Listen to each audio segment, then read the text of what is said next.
And here it is. We go again. Roll up, ladies and gentlemen. One man went to Mo. Here it is. We go again. Here I am again. Hope you're there with me. The session has commenced and your company is required. That thing that happens now somewhat regularly twice a day. The first installment of today happening exactly right now. So if you are available, avail yourself of what is going on here. It's a Nigerian politics-based political discussion fora. That is the best way to describe it. It's a Nigerian politics-based discussion fora. So if that is your diet, then here is the menu. So the way it works, there's a hyperlink in the comment section that says StreamYard. So if you actually let me post that hyperlink again. So if you click on this hyperlink that I'm posting in the comment section now that says StreamYard, this brings you into a studio space. Then I'll read out the talking points of the day. And then if you want to come and take on discussions around those talking points, you click on the hyperlink that says StreamYard. That brings you into a studio space. And then as soon as I finish the reading, I'll let you onto the screens and engage you in a conversation around the talking point. So that's how it works. It's an open microphone session, and the open microphone is the hyperlink that says StreamYard. So that is the format. So lean back, kick back, take it easy, relax into it, and settle yourself in for a very high functioning but very robust conversation around all things Nigerian. So this is where it always happens at 1:35 p.m. UK time, and then again 9:35 p.m. UK time. You can set your watch by it and come meet us as scheduled. So this is the space for all of that. One man went to Mo. The eagle has landed. Another Savior, holy, holy, holy, holy, Adimebujuku. Another Savior, holy, holy, holy, holy, Adimebujuku. Well, this is Mobien. This is dedicated to the gallant heroes of the Nigerian Biafra War and IPO families all over the world. I remember the Nigerian Biafran War, in the thickness of the Biafra genocide. Hey, one man revived the vanishing hope to life.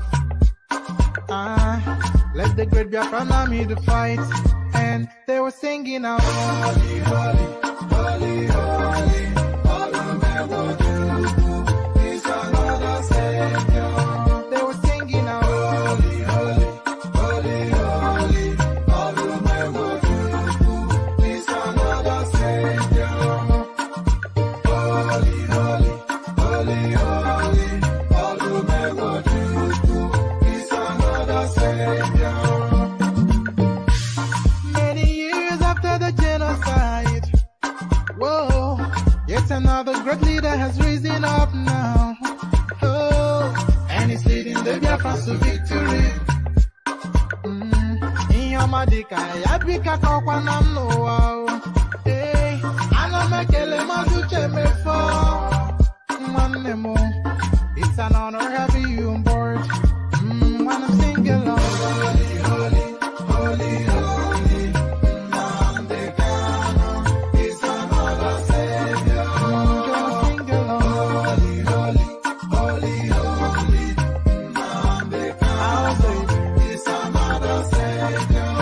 When I sing along, holy, holy, holy, holy, holy, holy, holy, holy, is another Savior. Getting it right and getting it faster now. Holy, holy, holy, holy, is another Savior.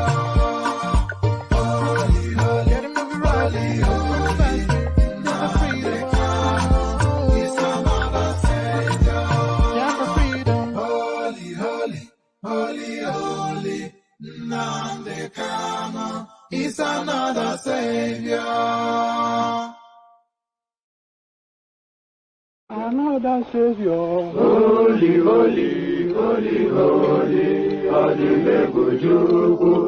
Another Savior, another Savior, holy, holy, holy, holy, Adimebujuku. Well, this is Mobien. This is dedicated to the gallant heroes of the Nigerian Biafra War and IPO families all over the world.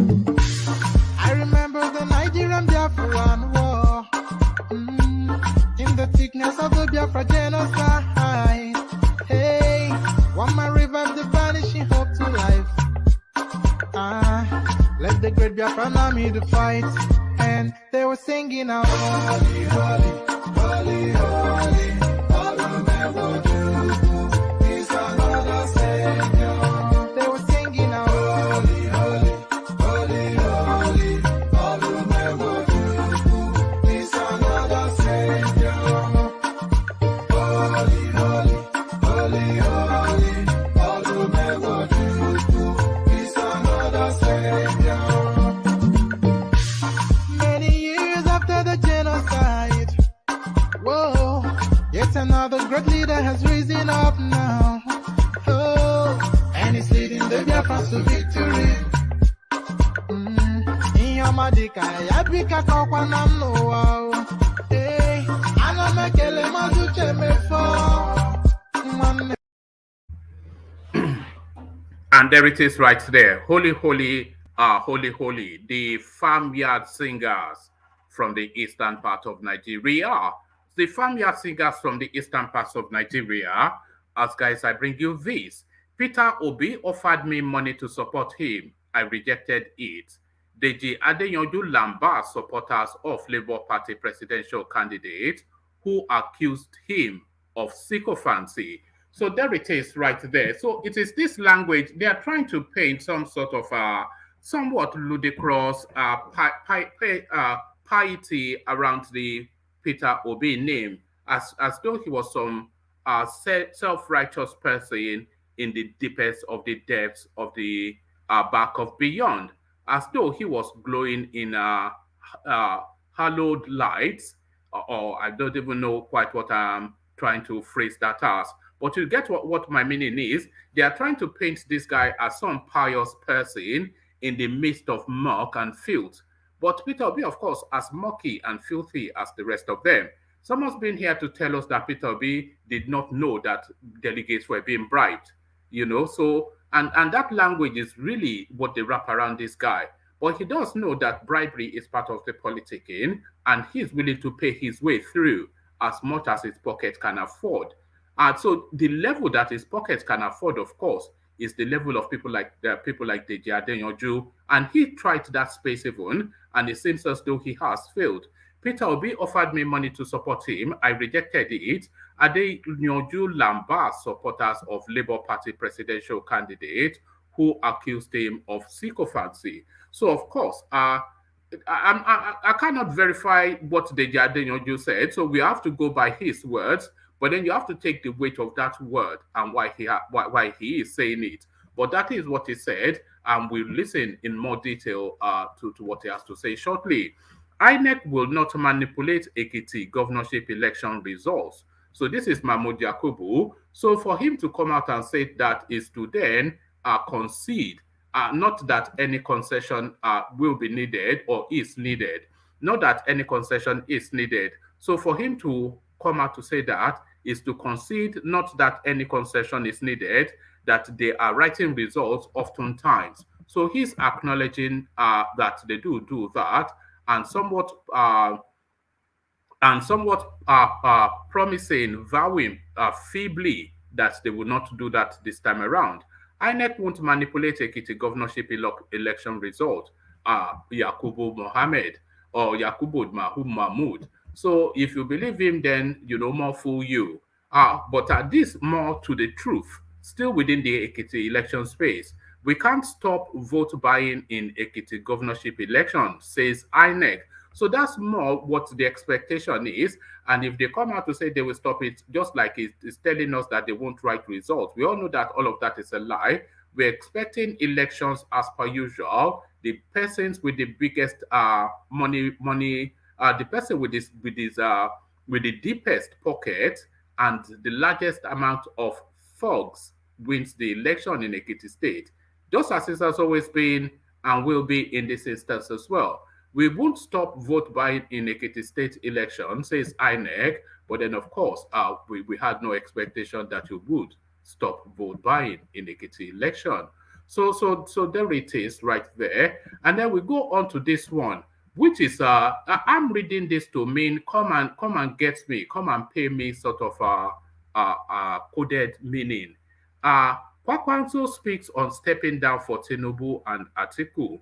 So this is a language that Kwakwanso has been speaking to throughout the last few days, going on 2 weeks. He's always speaking down about not stepping down or stepping down, and the conversations around Kwakwanso has always been stepping down for whom, conceding to whom. So his narrative is never about policies and how he plans to redirect Nigeria for the benefit of Nigerians. No, his politics has always been about around forming mergers to become Peter Obi's running mate, stepping down for Atiku Abubakar or stepping down for Tinubu. So what that then tells you is that he has come into the political arena to take hold of his adherents, to then say, I have this vast number of people that are dedicated to me, and what do you want to negotiate me for them? So that is the language of his politics. It's all about stepping down to one person or the other. Kwakwanso speaks on stepping down for Tinubu and Atiku. So certainly he will be stepping down for somebody. I think that much categorical somewhat. But what is going to sway the Nigerian 2023 electoral space is the question. It looks as though the new age that we are living in now will have some say in the politics to come.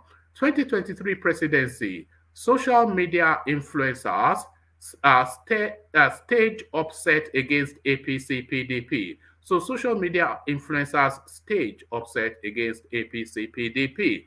So this article is looking to speak to the unavoidable influence now that the social media space has on the life, and the influence that the so-called social media influencers have on people who listen to their voice, and how they are able to redirect en masse intent. Because the social media influencer that has influence over a sufficient enough people has by extension influence over people that are within that person's social cycle. So the reach can be that deep if you really push it hard. And this is what this article is seeking to acknowledge. 2023 presidency, social media influencers stage upset against APC PDP. So it's a rather long-winded essay, so I may abandon it halfway through because I detest having to plow through all these long-winded essays. But that's part of the menu for discussion. So lean back, kick back, take it easy, relax into it. The usual protocol. Make sure you have clicked on the like button. Make sure you are subscribed already. Haven't done all that. If you are wanting to come and take on any of these talking points on the screen, click on the hyperlink that says StreamYard. That brings you to a studio space. As soon as I finish reading out the talking points, I'll let you onto the screen and engage you in a conversation around the talking points. So that is how it works. It's an open microphone session, the open microphone, the link that says StreamYard. So as I said about doing all of that, the clicking on like and subscribe and maybe the hyperlink. Here is a little bit of music to intro the readout. Only water, only water, where they see my water.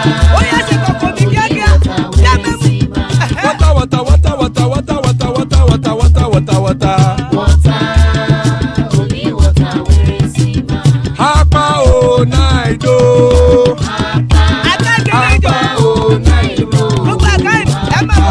Hapa you don't come o.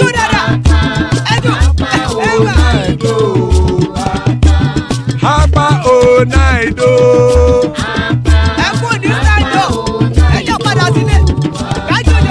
Oro kẹ̀kẹ́ ẹlẹ́mù yé o. Ilé sọ́dí kẹ̀kẹ́ ẹlẹ́mù rẹ o. Hobby master kẹ̀kẹ́ ẹlẹ́mù rẹ o. Chief Latif kẹ̀kẹ́ ẹlẹ́mù rẹ o. Eruku lẹ̀lẹ̀ ẹlẹ́mù dé.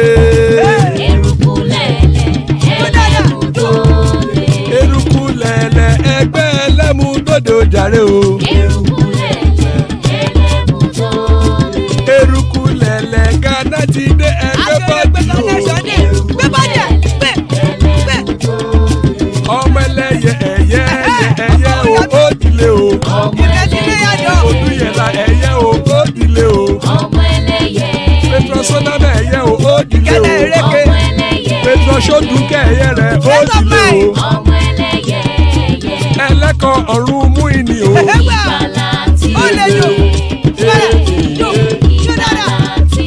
Àkùkọ ọ̀run mẹ́kọ̀.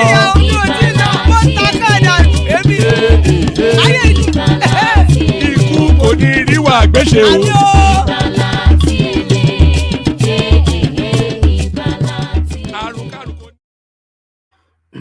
So there, pardon me. So there it is right there. Ikuko Niru Agwesheme, death have nothing to do with us. Peter Obi offered me money to support him. I rejected it. Adeyanju lambast supporters of Labour Party presidential candidate who accused him of sycophancy. Human rights activist Deji Adeyanju has lambasted. Sorry, let me remove this. Human rights activist Deji Adeyanju has lambasted some of the supporters of Peter Obi, the presidential candidate of the Labour Party, who accused him of having received bribes for criticizing the politician. And by the way, that is what, so welcome to it. I'm sure you are more longer in it than I am, Deji Adeyanju. So of course, anytime you are critical of this chap, Peter Obi especially, the immediate go-to is yes, they've given him money, he's been paid off, he's an agent of this, he's an agent of that, he's tribal this and that. So that's what you usually get, especially from the Southeast, because that seems to be their go-to. If you don't fall in line with them, then they launch that at you. Human rights activist Deji Adeyanju has lambasted some of the supporters of Peter Obi, the presidential candidate of the Labour Party, who accused him of having received bribes for criticizing the politician. Adeyanju had, in a series of tweets, called out Obi supporters, describing them as crazy online fans who go about bullying others, especially those who are against Obi's candidacy. So here it is. So this is now reading from his tweet. Comrade Deji Adeyanju, to the supporters of Obi, saying maybe to the supporters of Obi, saying maybe that I think that should read. So to the supporters of Obi saying maybe I got a lot, that is why I am now criticizing him. Actually, let me share the screen for this so you can see what I'm reading. So I'll share the screen for this so you can see what I am reading. Let's share the screen for this. So there it is. To the supporters of Peter Obi saying, maybe I got a lot, that is why I am now criticizing him. Go and ask him. I met him recently. He offered me money and I rejected it. He offered me money and I rejected it. I told him money has never been my problem and can never be my problem. Now they even bring money to support people. So there it is right there on his own Twitter handle. This is what Deji Adeyanju is saying. Obi had announced his departure from Nigeria to Egypt to understudy the Egyptian power sector, education planning, and finance sector. Peter Obi must take specific steps to stop the online bullying and insults by his supporters. This madness will not be tolerated at all. So there's absolutely nothing you can do about it. This is just the nature of that space. However, Adeyanju took to his Twitter handle to condemn this move, noting that it had come at the wrong time. He stated that Obi should have been on his way to Ekiti to support the governorship candidate of the Labour Party in the election. Peter Obi should be going to Ekiti, not Egypt. Election is happening on Saturday in Ekiti. Obi says he is going to Egypt to understudy their system. Labour Party have a Guba candidate in Ekiti. This was how Mogalu was all over social media, but someone called Dumabi defeated him. So this is what seems to have ignited now the avalanche of abuse against Deji Adeyanju. Adeyanju, in other tweets, also condemned Obi's political strategies as he advised him to form an alliance with Rabio Kwakwanso of the New Nigeria's People Party for election victory against the candidates of the All Progressive Congress and the People's Democratic Party, PDP. He also advised Obi to avoid online campaigns, get serious, meet Kwakwanso urgently, reduce social media noise, and get to building structures across the country immediately. If not, the outcome will be embarrassing. The activist had come under fire for uttering such statements, but he insisted that Obi had declared his intention to run for public office and public office holders are subject to criticism. I know they look anybody face when it comes to saying the truth because nobody feeds me. If you do anyhow, you go collect from for my hand.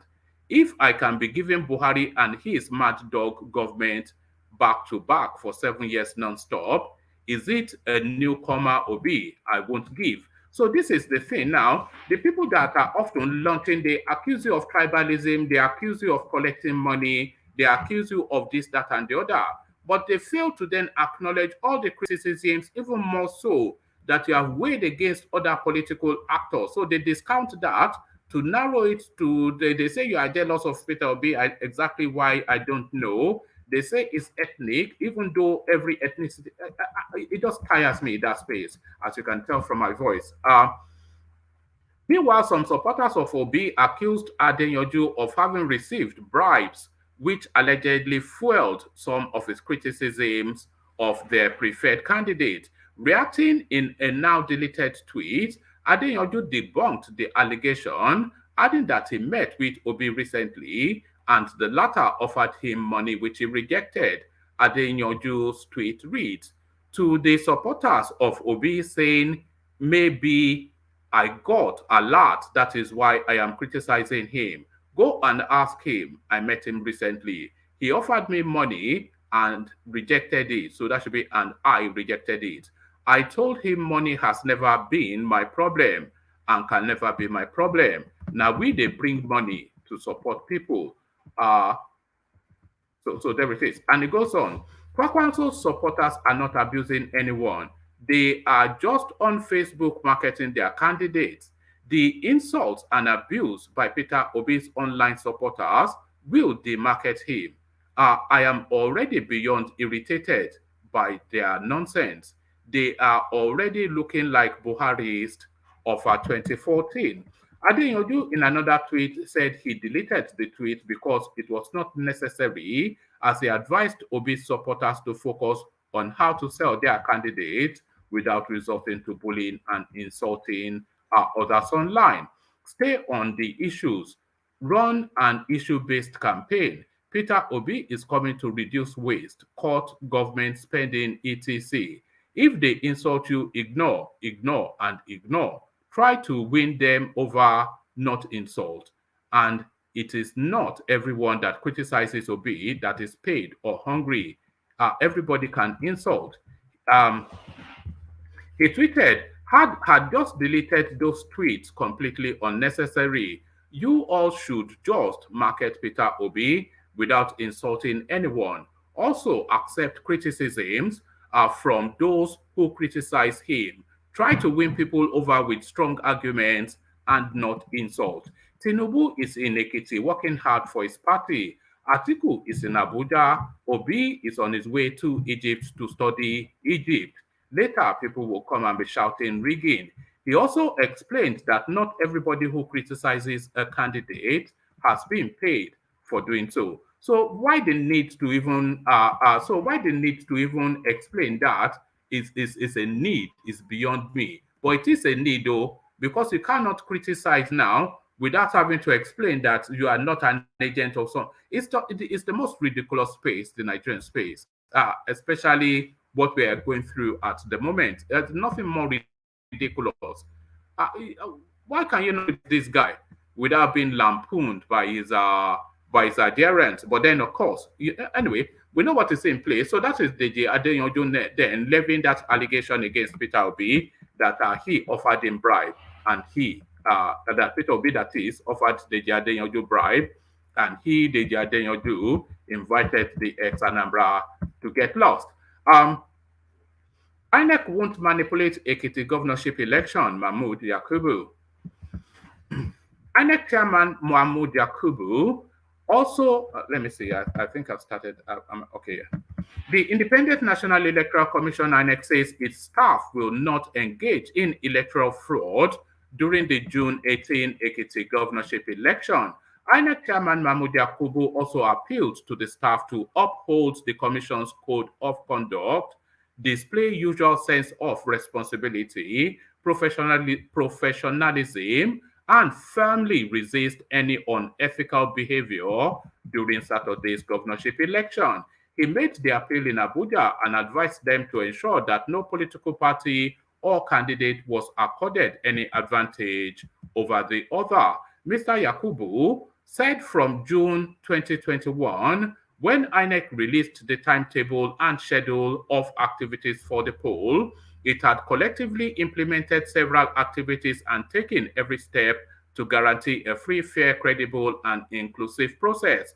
This election is coming 7 months after the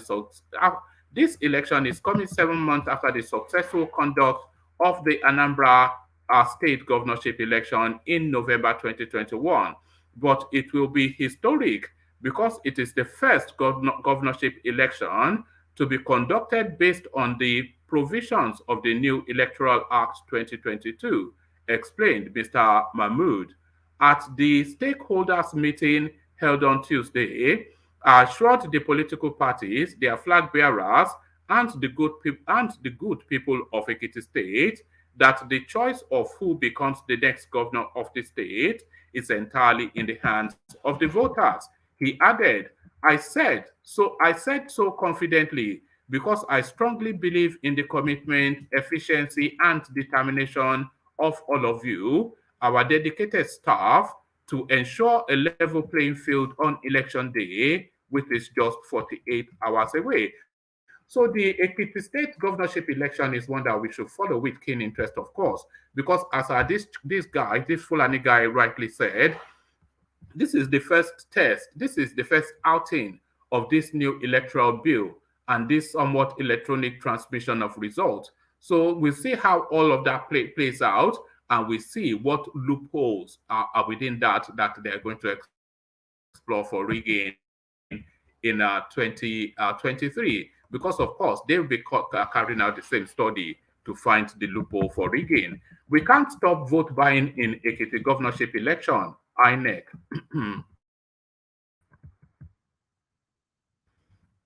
Pardon me. Vote buying will not be prevented at the June 18 Ekiti governorship election, says Independent National Electoral Commission, INEC. INEC National Commissioner Festus Okoye told Channels TV on Friday morning, INEC as a commission cannot guarantee that there won't be any vote buying in this election, Mr. Okoye said. He explained that INEC had already partnered the Economic and Financial Crimes Commission, the FCC, and the Independent Corrupt Practices and Other Related Offences Commission to tackle voter inducement. Mr. Okoye added that INEC had also trained ad hoc staff who would assist the electoral body on the best way to position the voting cubicles to guarantee and maintain the security of the votes. We have also told them, ad hoc staff, to advise the voters when they come to vote not to enter the voting compartment with any electronic gadget that can take photographs, explained Mr. Okoye. By so doing, we believe we can guarantee at least the secrecy of the vote, not that people will vote, snap them when they have voted and show everyone. Mr. Okoye added, we have also held a series of meetings with ICPC, EFCC, and other security agencies who would have some of their plainclothes officers at some of the polling units by making sure not no one comes to the place and corrupts the process. According to him, 988,000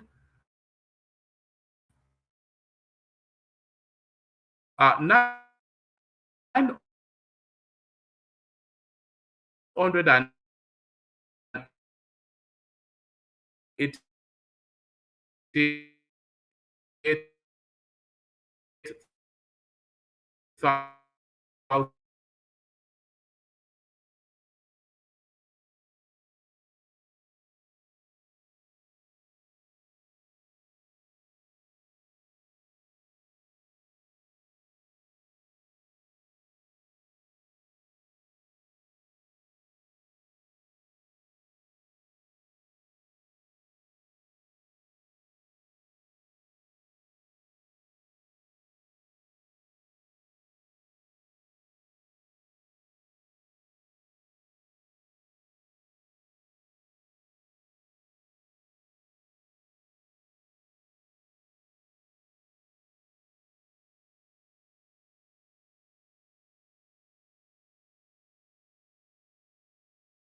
All right, apologies. I don't know quite what happened there, but I just seem to suddenly lose connection in some form. I came off the thing.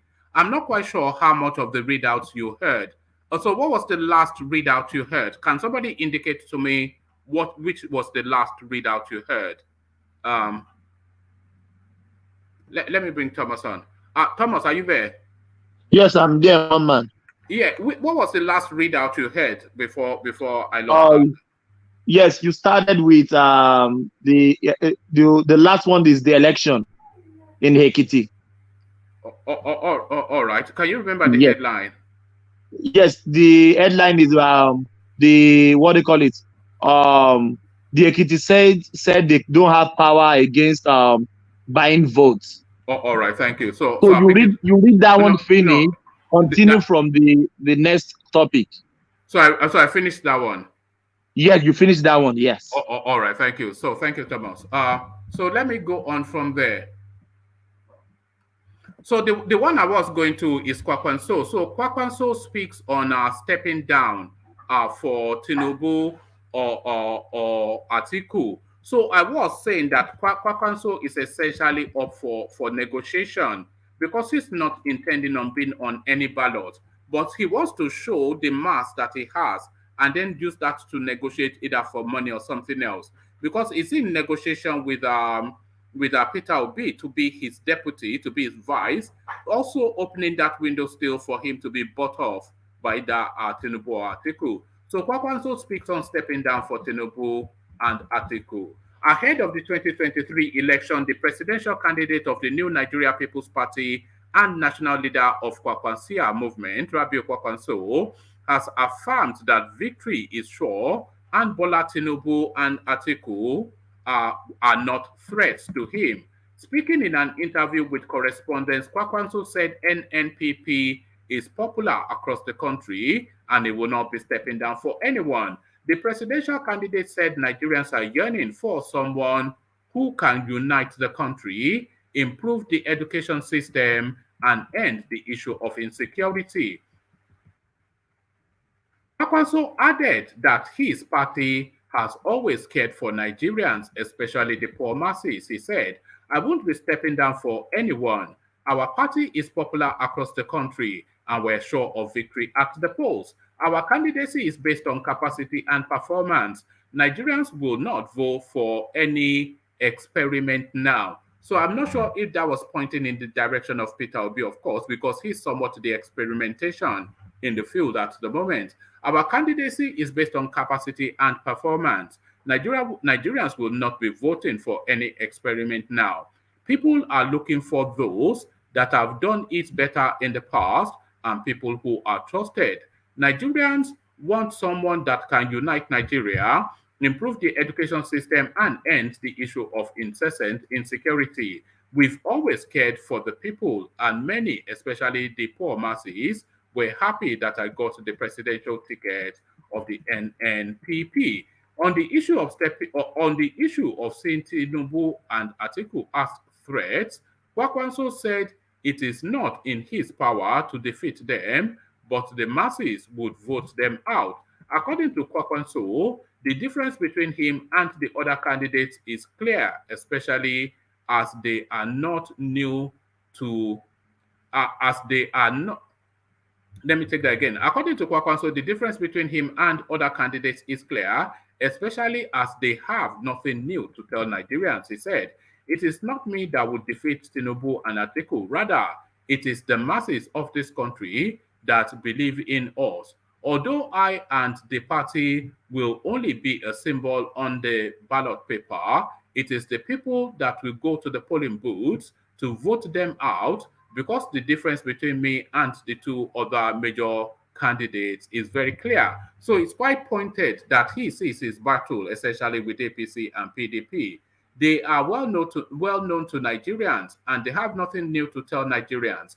And I am also well known, and people know what I stand for. So there is Kwakwanso then vaunting his CV somewhat. So let me just give you a quick feel of this, and then I'll come into the room to take it on with the panelists. 2023 presidency Social media influencers stage upset against APC PDP. Ahead of the 2023 general elections, some Nigerians have started a social media movement to reject the two leading political parties in the country, the All Progressives Congress APC and the People's Democratic Party PDP. This is not unconnected with the emergence of octogenarians as PDP and APC presidential candidates, Bola Tinubu and Atiku Abubakar. Taking to their various social media handles, Nigerians are saying it is time for the youth, competent and healthy leaders to emerge in the country. With the emergence of Tinubu and Atiku as presidential candidates of the two leading political parties, maverick songwriter and social activist Charles Okuta, popularly known as Charlie Boy, vowed to relocate to Ghana if either of them become president in 2023. By the way, Charlie Boy an octogenarian too. He accused Tinubu and Atiku of lacking the integrity to rule Nigeria.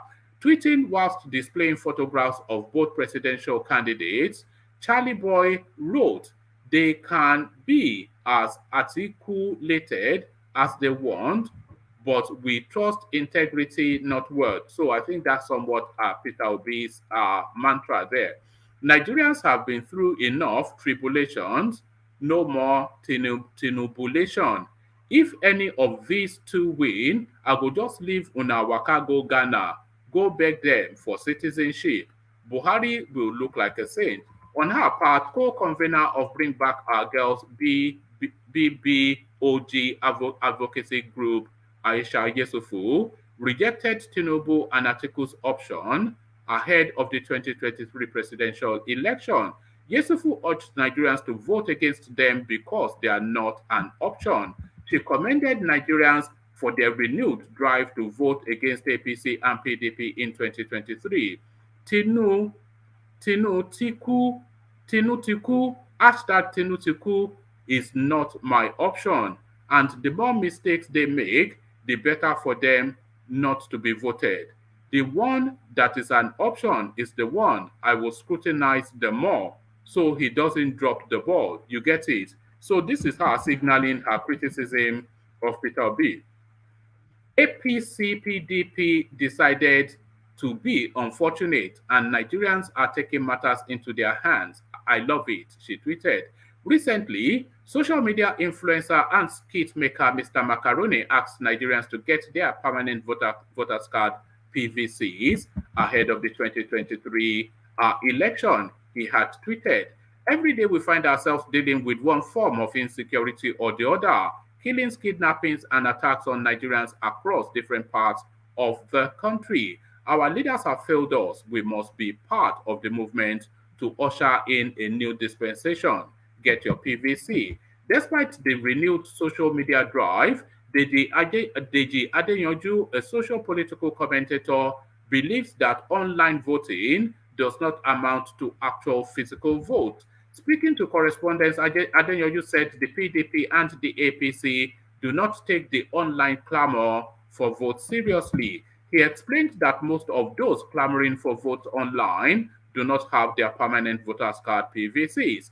Adeyanju noted that contrary to the clamor online, both the PDP and APC know that what is on ground is different from what is obtainable online, according to him. I think APC PDP are not taking the move seriously because they know that elections are not won on social media and the majority of those clamoring do not have their PVCs.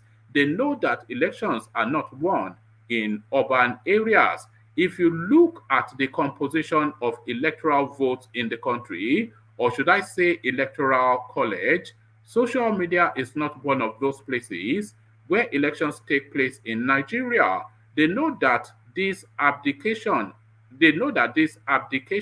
and noise online have very little or no impact on elections. It is just for public perfection.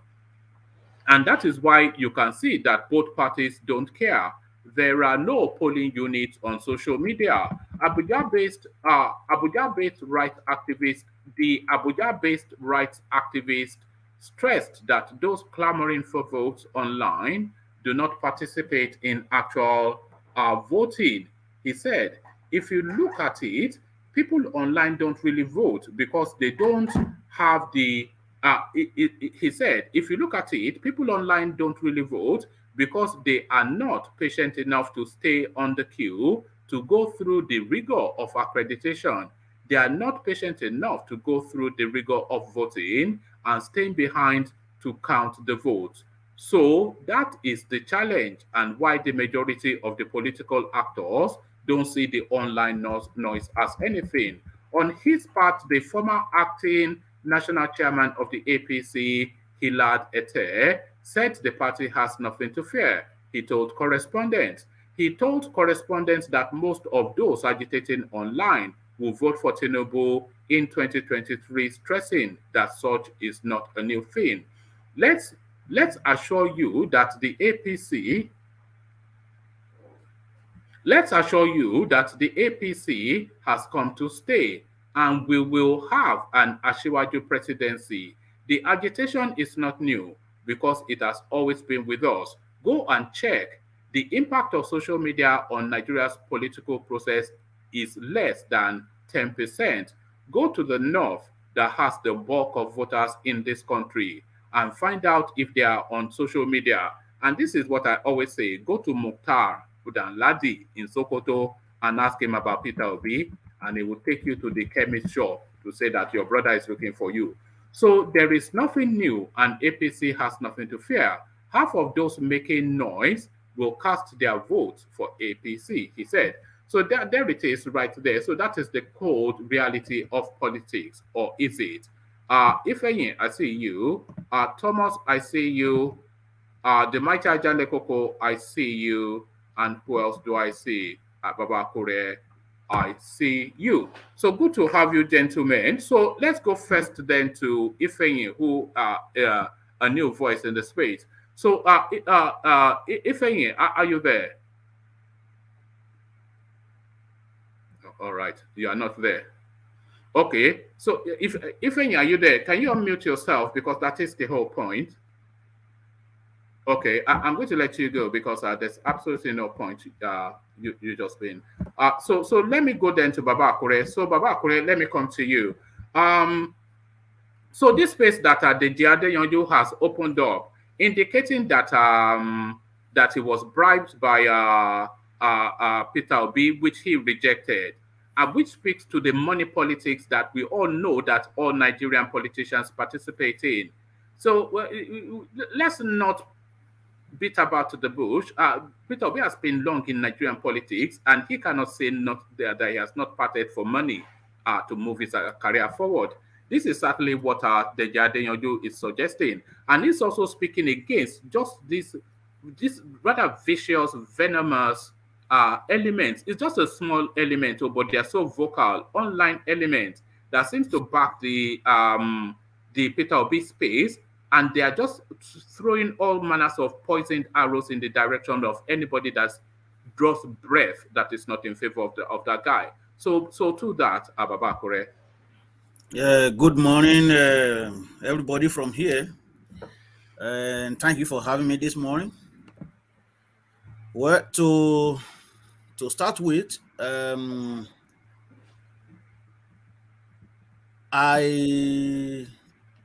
not going to discard what Diji Adeyanju said. I'm not saying that I am there when the incident happened or the conversation between Adeyanju and Peter Obi, but in every rumor there must be truth. There must be a little truth out of it. So there is no doubt. So I'm not saying that it's offering money or it's not offering money, but there's some issue of transaction, maybe like that can be tracing to issue of money or some arrangement that could be happening between them. Though we know that some people may exaggerate of their discussion. And as a matter of fact, it could be that Obi also just making guests of Adeyanju. Oh, why don't you join my? You are youth. You are one of the youth. Why don't you just join my trail and see how we can work together? If it is money, we can offer you some money, so then you can use to galvanize some people. That could be the argument or the talk between them. That could be. I'm not there, but based on my own personal opinion, that could be what generated the issue of money. However, last time in PDP, Peter Obi cried foul that, oh, there's too much money, they spend money and stuff like that. We all debunk it here because Peter Obi has been in politics for many years now, so he should aware that there's a lot of corruption, there's a lot of money being flown when the election is when we are preparing for election. And it's not in Nigeria alone, it is all over the world. You use money, politicians use money. It's just that they use it in different way. So for that, I think Peter, we shouldn't have complaining that, oh, well, there's too much money. He should have said that, okay, well, I cannot match these people because they have spent a lot of dollars. So I don't think I have that money, and I don't think I need to waste my money on that, rather than telling us that, oh, it's too much money. And now we heard from somebody now is claiming that he's trying to offer him money to come to his political trade. Do you think the Adeyanju would have said that do you think he would be lying? Do you think he is lying? Because I don't think he is. Like I said earlier, I said in every statement there is element of truth out of that. It might not just offering him money directly. It could be that, okay, well, you are a young person, why don't you just join my political trade? If it is issue of money, we can offer you some money so you can use to bring some youth to us, and then mobilization fee. Exactly. So that could be what transpired. But like offering money just directly, there must be something that they are talking about. It's not just that, okay, Peter will say, oh, I want to offer you millions of money. There must be something that is missing. Yeah. There must be some transaction that they are trying to do. To me, the way I see it, it could be that where you are a youth person, you are one of youth, so just bring some people to our political tree and you command some crowd. I will give you some money to bring them in and then buy something for them. That could be. So that is my take on that. Now, for those who campaigning online, I think Peter will be getting a lot of popularity anyway, because I was watching Arise TV and Channel TV. I saw when maybe Mobi, there was a lady on that platform that Baba Kure. Yes. So if Obi offered Adeyanju some money, so that means that he's playing the same politics with these people. Is that not the same way the Bola Tinubu and the rest of them play? That you know. I always say here, I don't have any problem with. But if people are saying that he's a saint, is that, and he's doing the politics the same way, but they can't take money to church to feed the poor.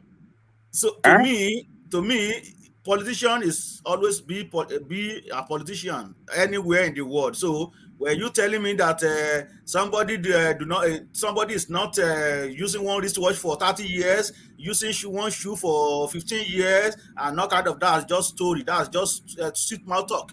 But Baba Kure, can we take money out of politics? Forget about bribing. Money will still be involved in politics. There is no way. Yeah, even during Obama, you know how much millions or billions of dollars they spent before Obama won election. So, yes, there will still be money for mobilization, for tracks, for big balls. So money will still be involved. Exactly. There is no way. And some people, even in civilized world, some people will still embezzle some of those money. So there is no way when you're talking about politics, you still talk about corruption. You see, but Baba, if what Deji Adeyanju is saying, if it is true, and there's no reason to suggest that it is, but you cannot state that it is because you don't know it for a fact. But if it is true, then that means that Peter Obi, what he simply did not have is the money at the presidential level. It simply could not match the pockets at that space. That's right, one man. It's not that he objects in principle to money politics. He did not have the wealth that article would use. One man. one man. You're right. You're right. One man right there. One man. I agree with you. Put it this way. I'm going to correct you. I'm very sorry. It's not that he doesn't have money for presidential, but he could not compete in PDP and APC. Remember, that's what I mean. No, that's what I mean. He doesn't have the money to match somebody like, he can't match Atiku dollar for dollar. So it's not that he objects to money politics, but he knows Atiku has you know, that guy was vice president now. He's rooted in the billions. But you know, so he can't match it. But Peter Obi have money that can match Labour Party, ANC, and all those small party. Yes, well, people like the Nigerian, you can bribe them easily. How much do you need? You give the Nigerian 5 million, they will double it. This is a poor guy. Let us give him money. Yes, give him 5 million. Okay, like I was saying about those people that supporting Peter Obi, I think they should, because the same thing come up on that channel TV, that they should mellow down rather than abusing people. Those who don't share the same idea with them, that they should mellow down and respect people and stuff like that. And also, they also mentioned about issue of governorship and councillorship in some states. So that is, then I now realize that, well, this guy is telling the truth, because for you to win, for you to really have a power in election, you have to have at least local government chairman, House of Assembly, governors in some states. So you cannot say, okay, in the Ekiti state now you don't have a candidate for Labour Party. At least these are the people that will campaign for you in the Ekiti state. You cannot say that you don't have a local government chairman. These are the people that will campaign for you. I don't know about Ondo State. I don't really know how Labour Party function in Ondo State. But in all these states, you should at least have local government chairman, councillors, and even member of House of Assembly, governors to compete. They might not win, but at least these people will work for you undergroundly. They mobilize people from the grassroots, and that will uplift the number of votes you will get. But if you think that you want to limit it to eastern part of Nigeria, however, how many local government chairmen do they have under Labour Party in the eastern part of Nigeria? Because there is no way youth cannot really. To me, I don't see that. I don't see any way that youth will just canvass themselves all over Nigeria and vote for you. Some people must still be in your party, maybe like governorship aspirant or local councillor in each state. That is when you can get much more vote, not this issue of making noise and beating drums of popularity online. I just realized that this one, I think this is not going to work if this man doesn't really have a governorship aspirant in each state or House of Assembly member. But that is what Ajale Koko has been saying. When Ajale Koko is talking about structures, what you are describing is what he's talking about. So to me, I think he really needs to do that. Even for me, for him flying to Egypt, it has absolutely nothing to do at this time. To me, it has absolutely nothing. That is not going to really convince people. Work undergroundly in grassroots, meet with people, have somebody that you think is can pull some votes in each state as governor, as member of House of Representatives, member of State Assembly, local government chairman, councillors. You mobilize them. These are the people that will really work for you, not this issue of online youth making noise, NSAS number 2 and stuff like that. To me, I don't really see it to be working. Youth will really vote for him anyway, but it's not going to. They are not going to raise him the way it's supposed to be. Now, if they can do that assignment, having go to each state and have people that are well known, that youth are supported in each local government and state, then if Kwakwanso can join force with him, I think, like I always say, they have better chance than Tinubu and Atiku. That is my take. All right, brilliant. So before I go on, Baba Akure, I think Alexander Gomez he corrects somewhat. He says Charlie Boy is a septuagenarian and not an octogenarian one man. So I may well have called him an octogenarian. So whatever genarian he is a year or two older than Tinubu. So he falls within Tinubu's age bracket. So that's essentially. But thank you for that, Alexander Gomez. So let me move you on to the next space, Baba Akure. INEC will not manipulate Ekiti governorship election. So to even say that is to suggest that the possibility was there in the first instance. But then in the second headline, they are telling us that they cannot stop voter buying.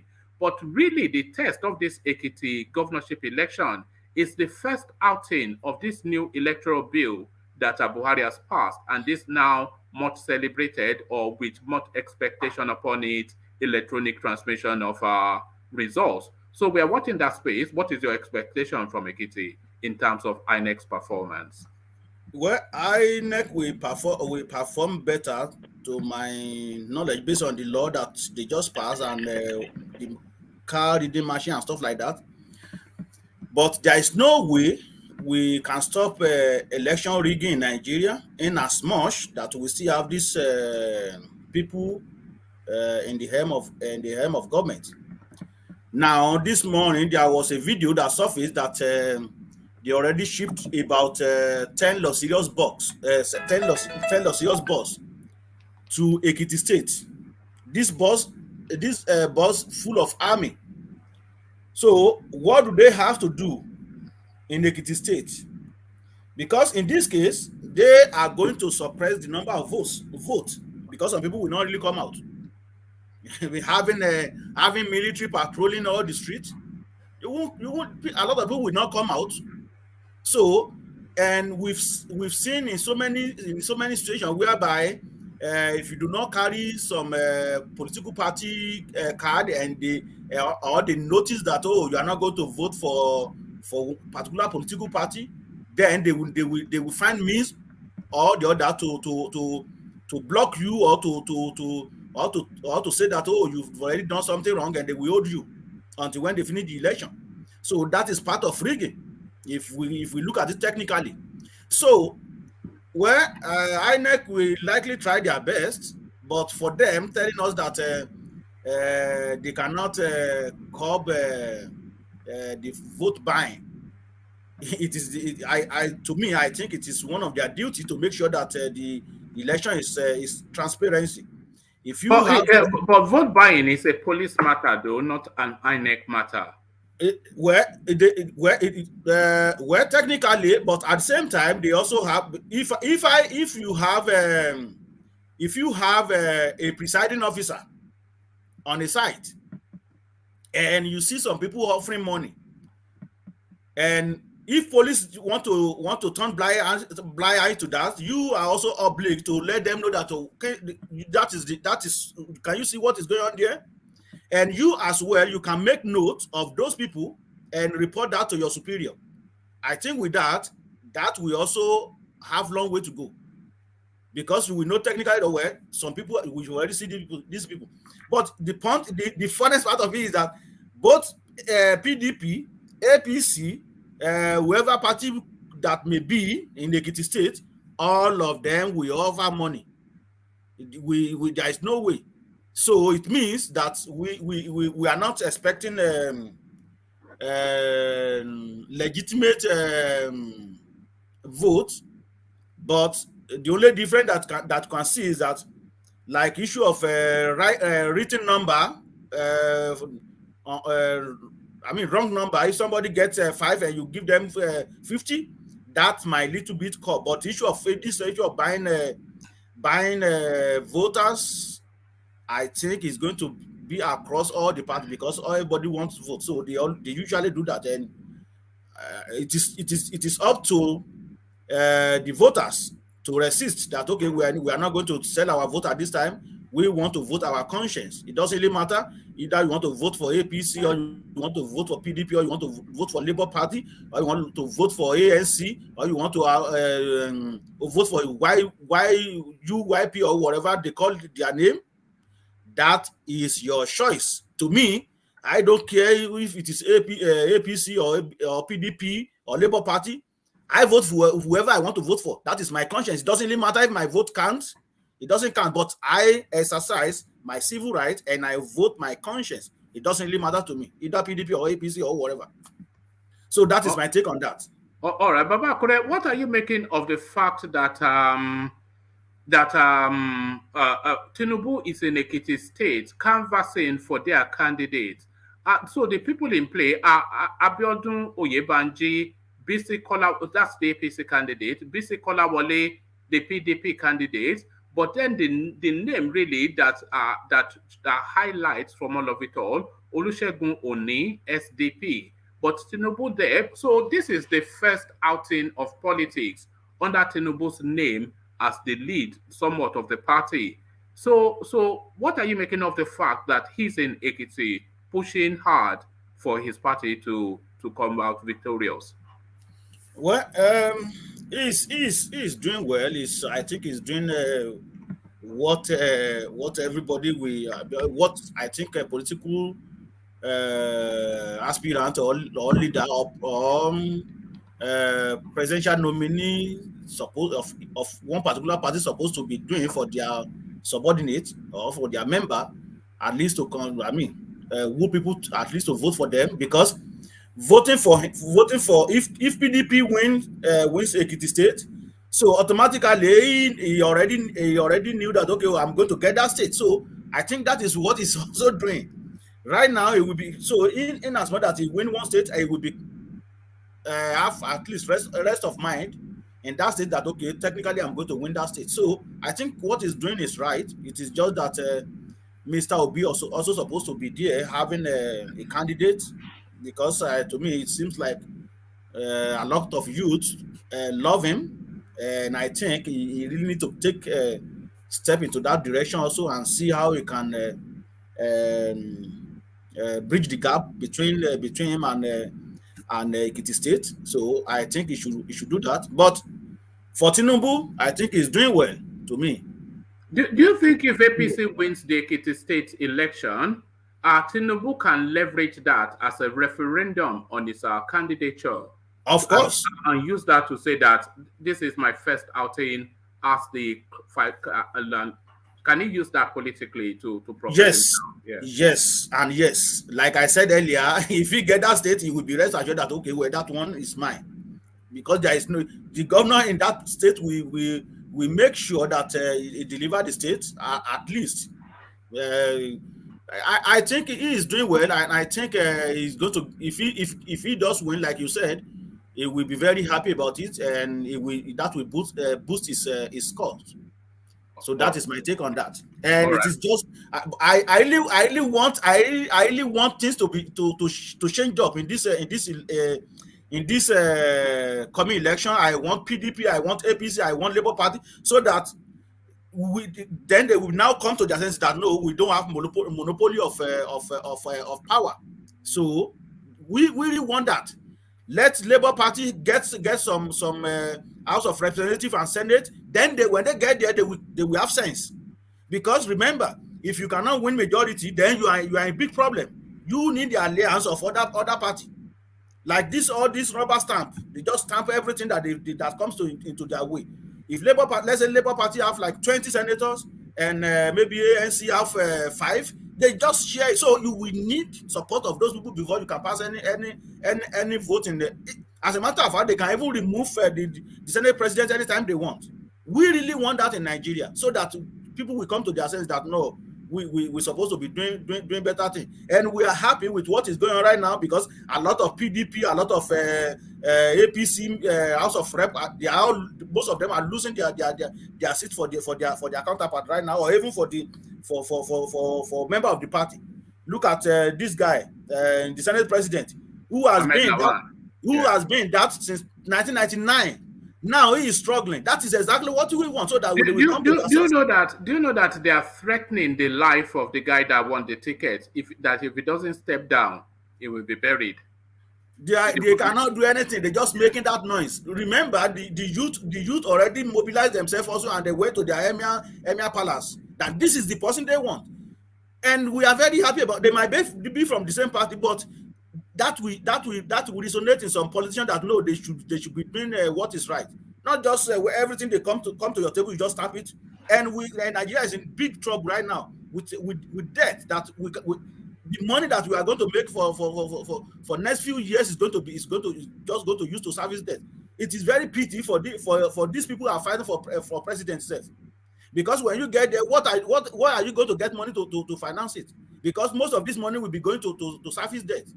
So it is big problem for incoming president. Big problem, because I don't know where they're going to get the money from yet.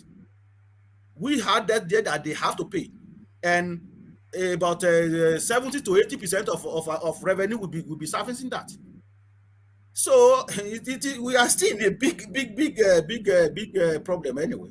All right. I think no matter what the political divide is, I think that statement, nobody can disagree with it. We're in big. We're in the biggest problem we've ever been in the history of that country. But I thank you, Baba Akure, for that. Let me go. I was going to go to Ifeyin, who has disappeared again. So let me go then let's go to Ajanle Koko. So let's have Ajanle Koko. And let's start you off, Ajanle Koko, with Kwakwanso's commentaries that he's not going to step down for either Atiku or Tinubu, that he has popularity nationwide and Nigerians are clamoring for him to be president. That's a total nonsense, of course. But all of his politics, anytime he has a media outing, it's either in discussion of an alliance with a Labour Party, which will subordinate him to Peter Obi, or selling his influence to Tinubu or Atiku. So this guy now, is it essentially a hired gun, a gun for sale, voters for sale? Is this just the last relics of money politics that we're seeing? Kwakwanso and his hustle, Adanle Koko. Good morning, one man. Good morning, everybody. Good afternoon, good evening, wherever you are. Let me urge our listeners around the world to please click on the like button, share this session, this platform, and subscribe if you have not. Look, there will never gonna be any coalition between them on this presidential race. Kwankwaso is not gonna step down for Peter Obi. All this noise about Peter Obi, we have said it, is all internet and social media noise. But will he sell his influence to Atiku or Tinubu is the thing? Because I have no expectation that he will be on the ballot. But will who do you think he will sell his influence to if he were to sell it? You mean Kwankwaso? Kwakwanso. Kwankwaso will go with Atiku because they've been together for a long time, and I believe they share the same political ideology. So he was governor of the state under the PDP. He served as a minister of defense under PDP during the Obasanjo time, and Atiku as the vice president. So he have more attachment to PDP than APC.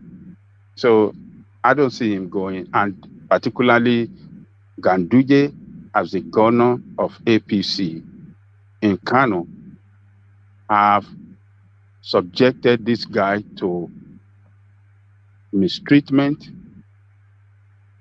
the worst ever.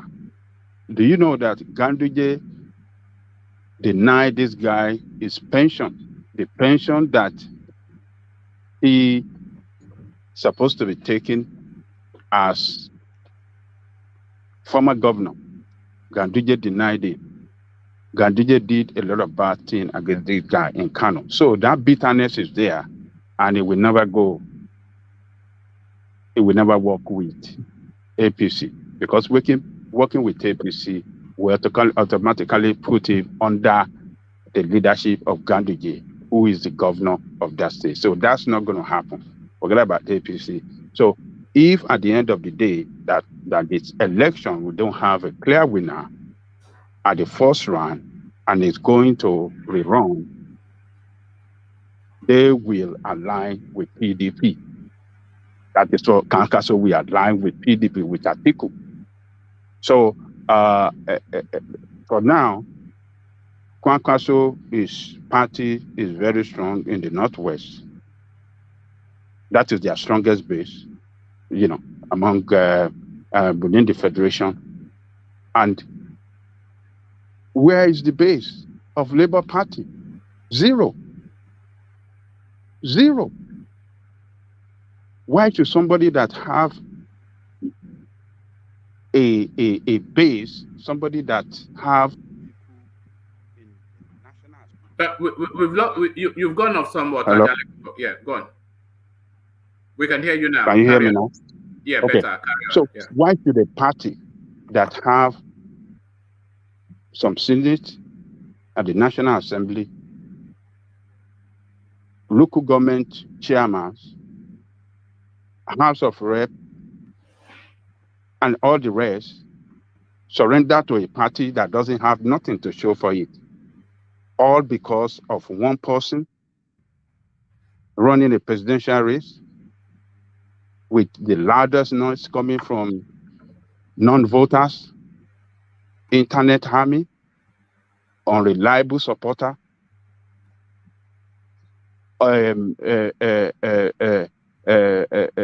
supporters that are not stable. They demonstrated that they are not stable. They demonstrated that they are not reliable. Shifting from Nnamdi Kanu, support for Nnamdi Kanu, support for Sowore, and now jumping into Obi.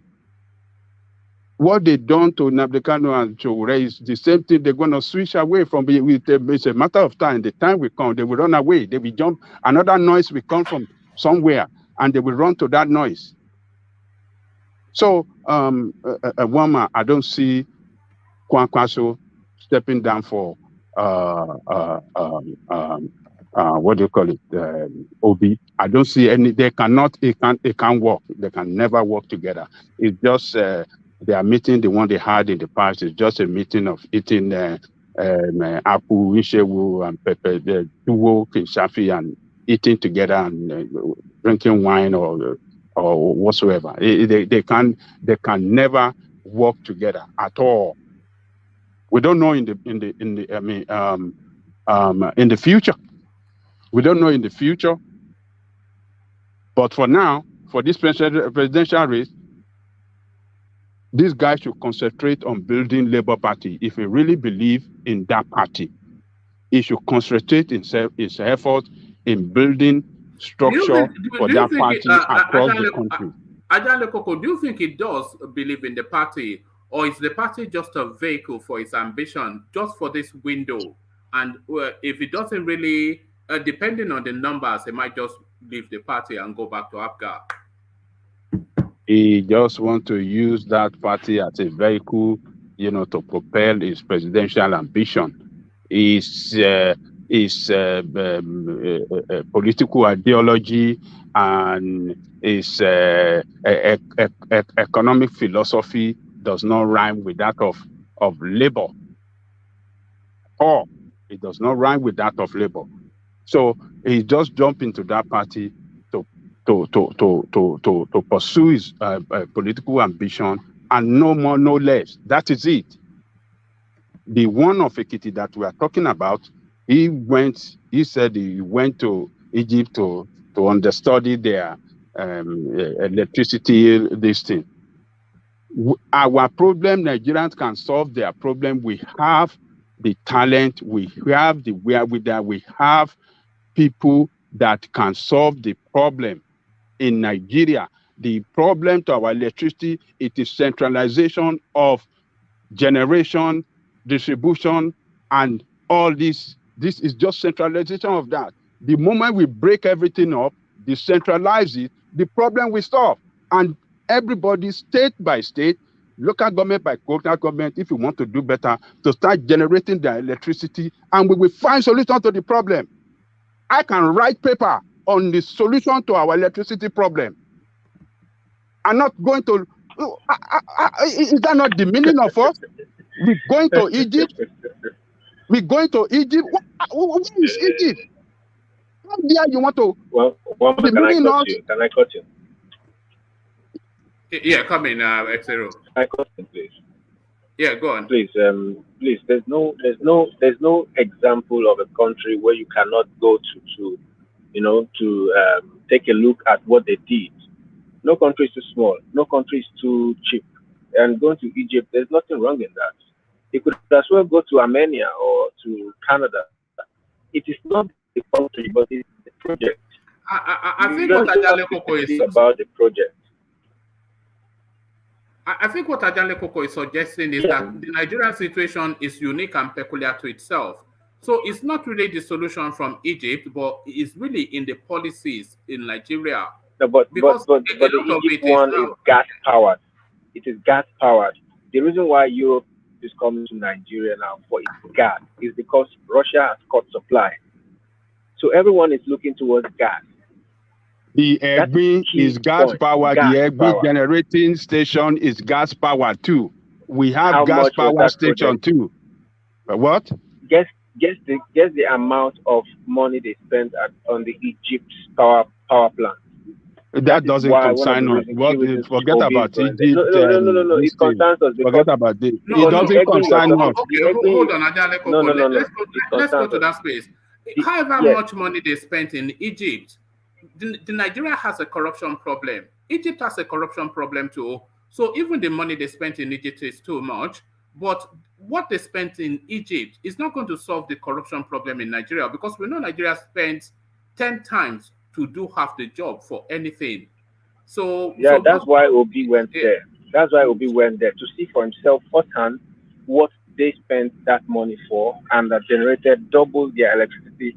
And because you know that Nigeria has already spent 3-4 times that money since the unbundling of the NEPA, still nothing has been done.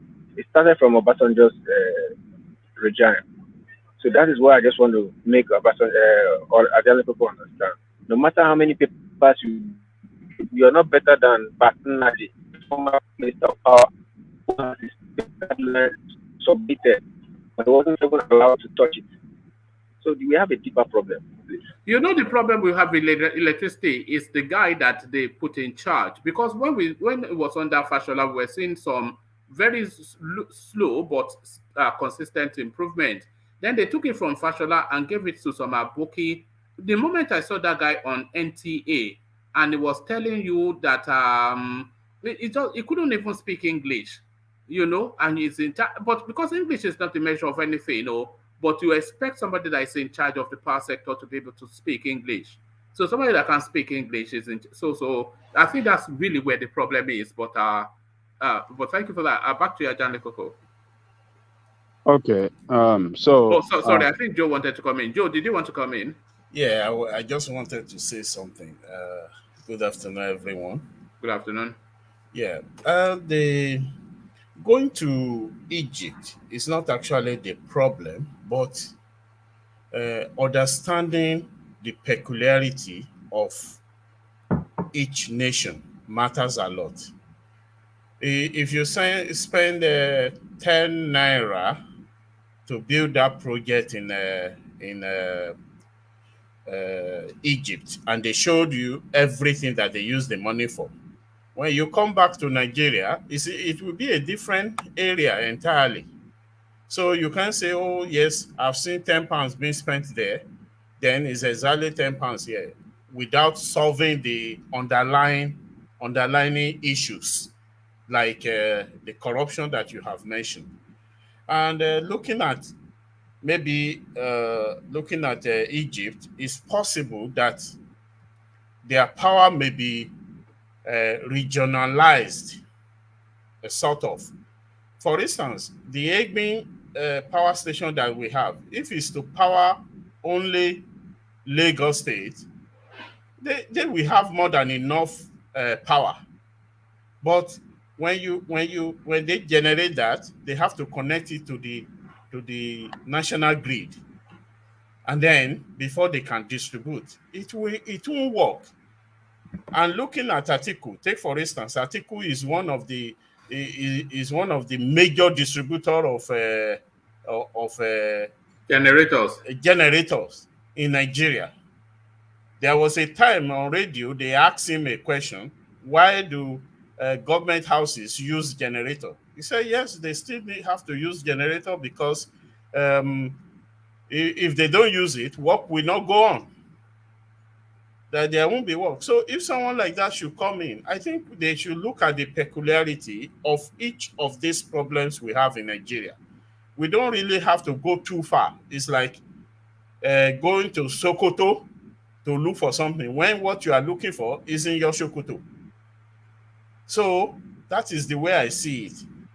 So all right, well put. So back to Ajan Lekoko.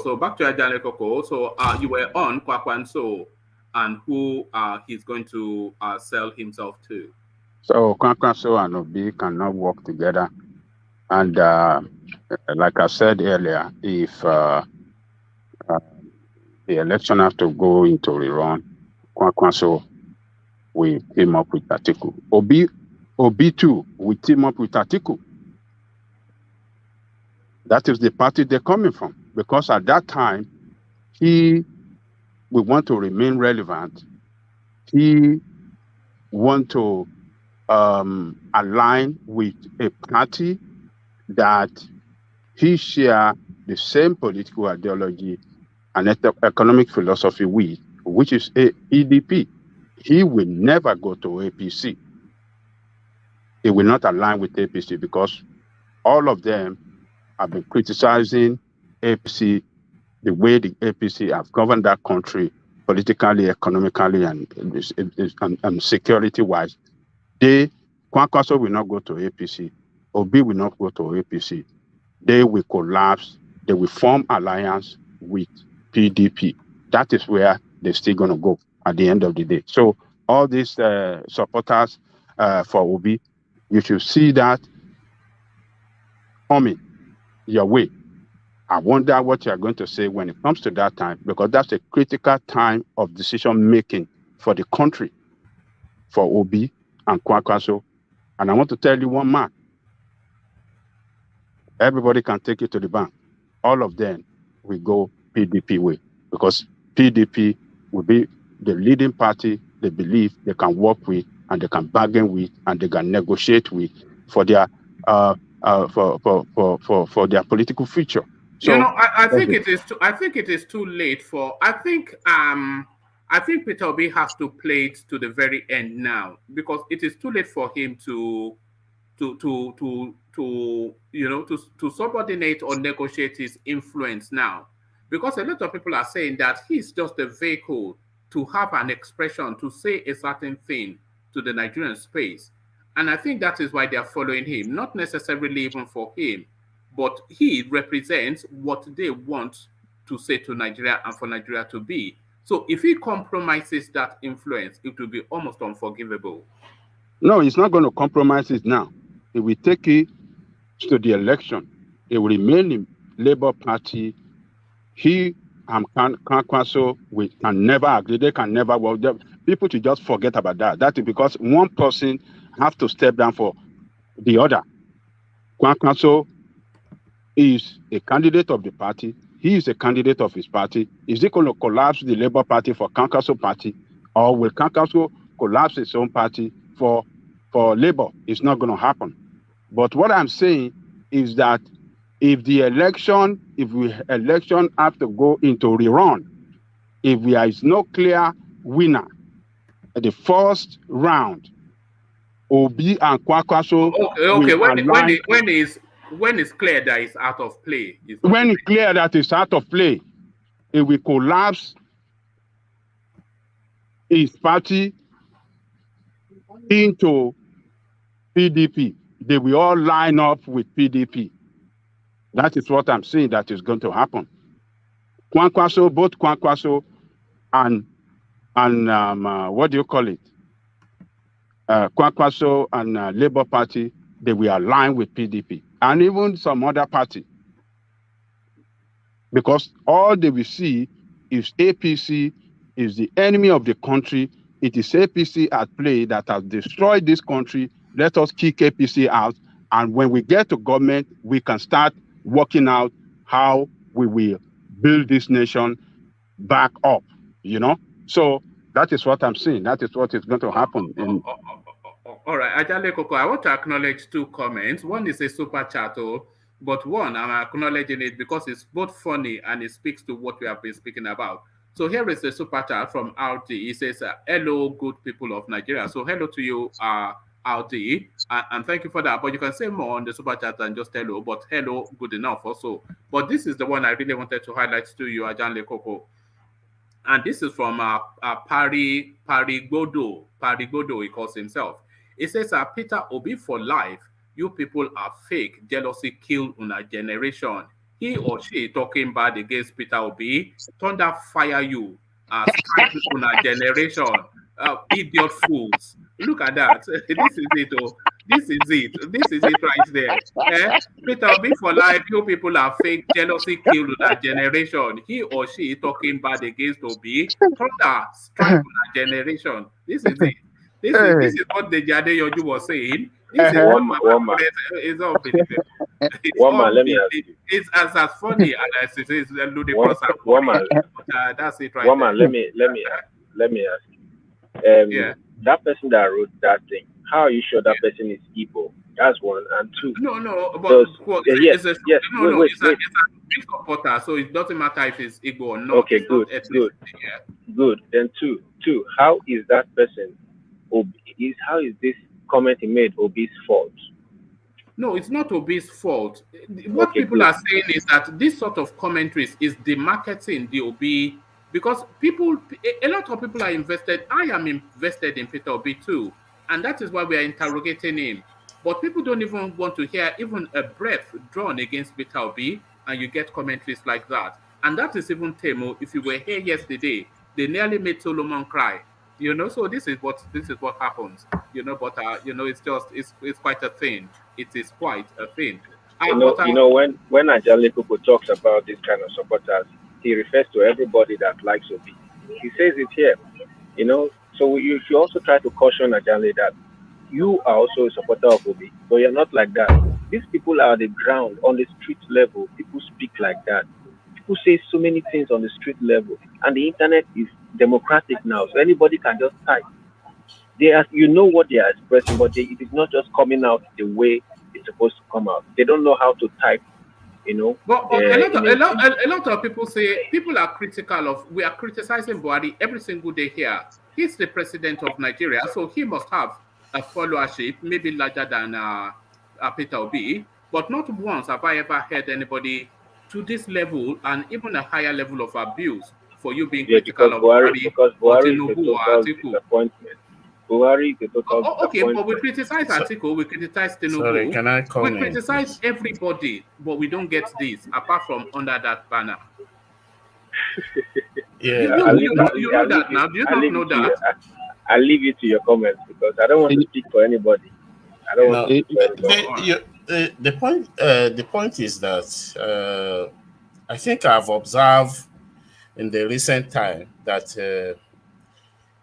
people that are supporting Peter Obi or that are supporting the movement, they're sort of a bit temperamental. I wrote yesterday that I don't think there is any politician that has ever been criticized on this platform like Tinubu. There is none. So it's because I'm the number one. I'm the number one on this platform that criticizes him the most. Exactly. It's because Peter and I'm Obi I'm a Yoruba man.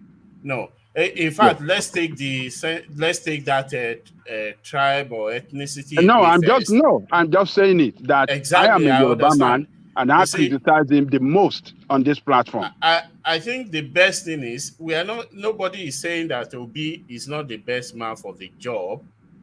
Looking at the antecedents, but anybody that comes to the front line is ready to be smeared, is ready to be washed outside. Or just like someone mentioned before, that if you want to know who impregnated your mom or something like that, then come into politics. So people should, to me, the way I see it, people should not take it like, oh, whatever it is, we are going to fight it to the end. And well, it's the youth that are just coming up, and I can see that there is no, they, most of them, they don't even have the patience. You must not speak about their candidate. We talk about, how many names have they called Buhari? We have Boo Boo. We have all manner, Go Slow Man. They gave all manner of names. How about Tinubu, Chief Tinubu, and so on? But yes, their supporters can also insult. But when on this platform, if a candidate is picked, and we are trying to look at, is this the right person for this job? I don't think people should come around to insult everybody. So Yeah, they you're right. please.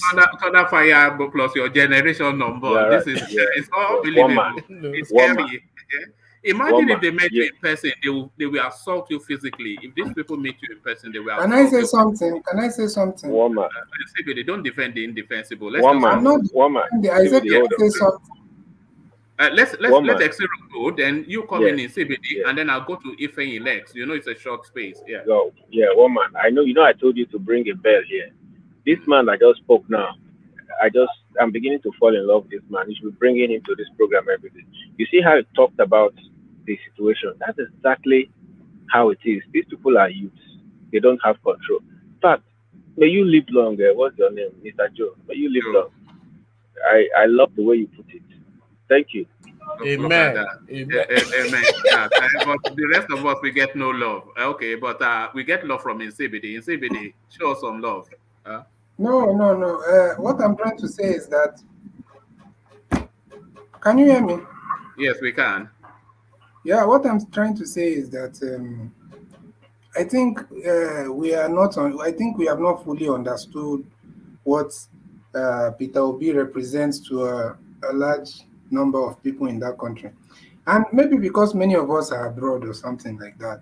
But you see, you must understand that you obviously we know that you cannot compare, you cannot say this it's the same movement or it's the same political campaign that people like Tinubu, Atiku, you can't say they are doing the same thing with Peter Obi. Peter Obi has more like a movement of people trying to prove something like you just said, one man. Young people that are frustrated, not only frustrated, angry. So they are not approaching it like the traditional politics that Nigeria, But they can't that bully Nigeria their does. will. They can't bully their will on people now. They can't bully it No, to no, it's not. one man, Nobody's going to be nine, bullied by them. one man, people have decided to use all their to channel all their frustrations, all their anger, and everything. In fact, But people someone are was saying telling this me is somewhat yesterday. is the marketing Peter Obi Someone, somewhat. We are no, being yeah. I'm not saying Come. it's right what they are doing. I I know mean, you're not. I'm not saying it's right if someone comes to insult somebody just to. No, I'm just telling you that if you're trying to compare it, like the way Joe is trying to compare it with Tinubu supporters and Atiku supporters, even Tinubu and Atiku supporters, many of them do not, apart from the ones that are directly working for them as maybe in their party or whatever, none of his supporters, none of their supporters easily comes out like this to declare that, oh, I'm a supporter of Tinubu. So you must understand that Peter Obi, it's like a movement, people are frustrated, and when they react like that, you don't look at it from the lens of traditional Nigerian politics. No. Even outside of that, it is counterintuitive. It is counterintuitive. It's working against yourself. Because even people that are on board with Peter Obi, and a lot, you'll be surprised, and you will not be surprised because you're sophisticated enough to know.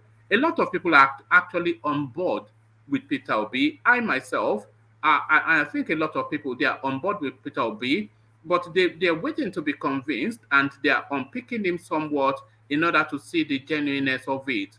So that is allowed, but all Yeah, this attack, if they attack, yeah, they attack you, then you're forced to defend yourself, and you're defending yourself against what's being used to attack you, which is the Peter Obi narrative.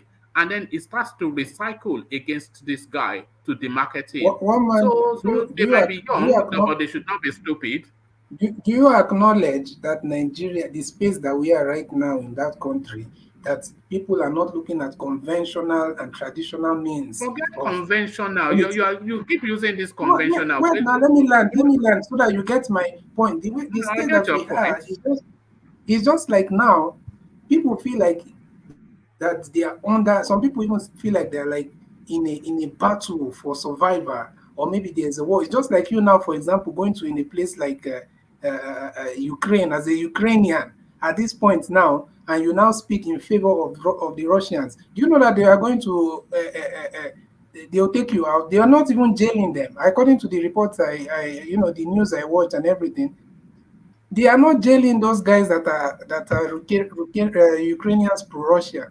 They are there are reports that they are taking them out immediately because of they feel like they are supposed to be working as So one. I'm not what saying that is parallel the are you reason. drawing here? The parallel I'm drawing is that we must look at it that these people are not just the only thing is that they've decided because they cannot march on the streets and protest and jump because they know they'll be shot, like what happened to them in the NSAS. So they've decided to Do you know? Are you they've sorry? decided, CBD, are you not taking on board what is being said, or or do you hold a contrary view? Just to be clear, what is what, being said? Oh, no, we understand the passion and the frustration that drives it, but what is being said is that this approach is counterintuitive and is demarketing Peter Obi. So do you acknowledge that or not? it's not the marketing Peter Oh, Obi. all right, okay. No, it can also the approach is not I agree it's not a polite approach, obviously, but No, it's at the the marketing at Peter the Obi moment, here, at this point, because people are getting frustrated with it, and by extension, they are champion. you know It's that the I was marketing listening needs to someone, all right, okay, land that point, somebody and then was I'll telling go me on just the other day. to FNE. Yeah, go on. Mama, this is my point. This is my point. You're interjecting every 2 minutes, No, 2 seconds, but no problem. go, So go on and land it now. You have the floor.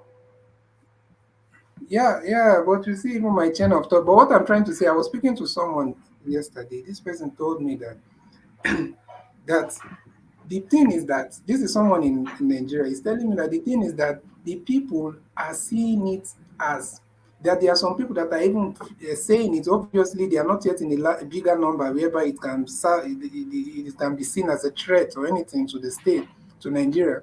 But there are a lot of people saying that Peter Obi is their last attempt at trying to, fix Nigeria. And they don't care whether it will work or it will not work, but they just want to put it on record that they all came out and they used this means of political revolution.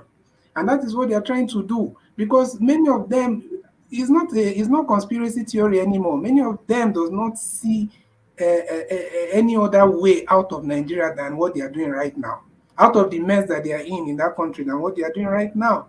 So you must understand that they feel like they are in a war, and when people are in a war and you tell me that somebody from inside is So not feeling intimidation what and force, Abby. Intimidation and force. okay, All right. who are they Okay. intimidating? Are they Well, they are intimidating? intimidating me. I feel intimidated when somebody is saying thunder fire generations unborn.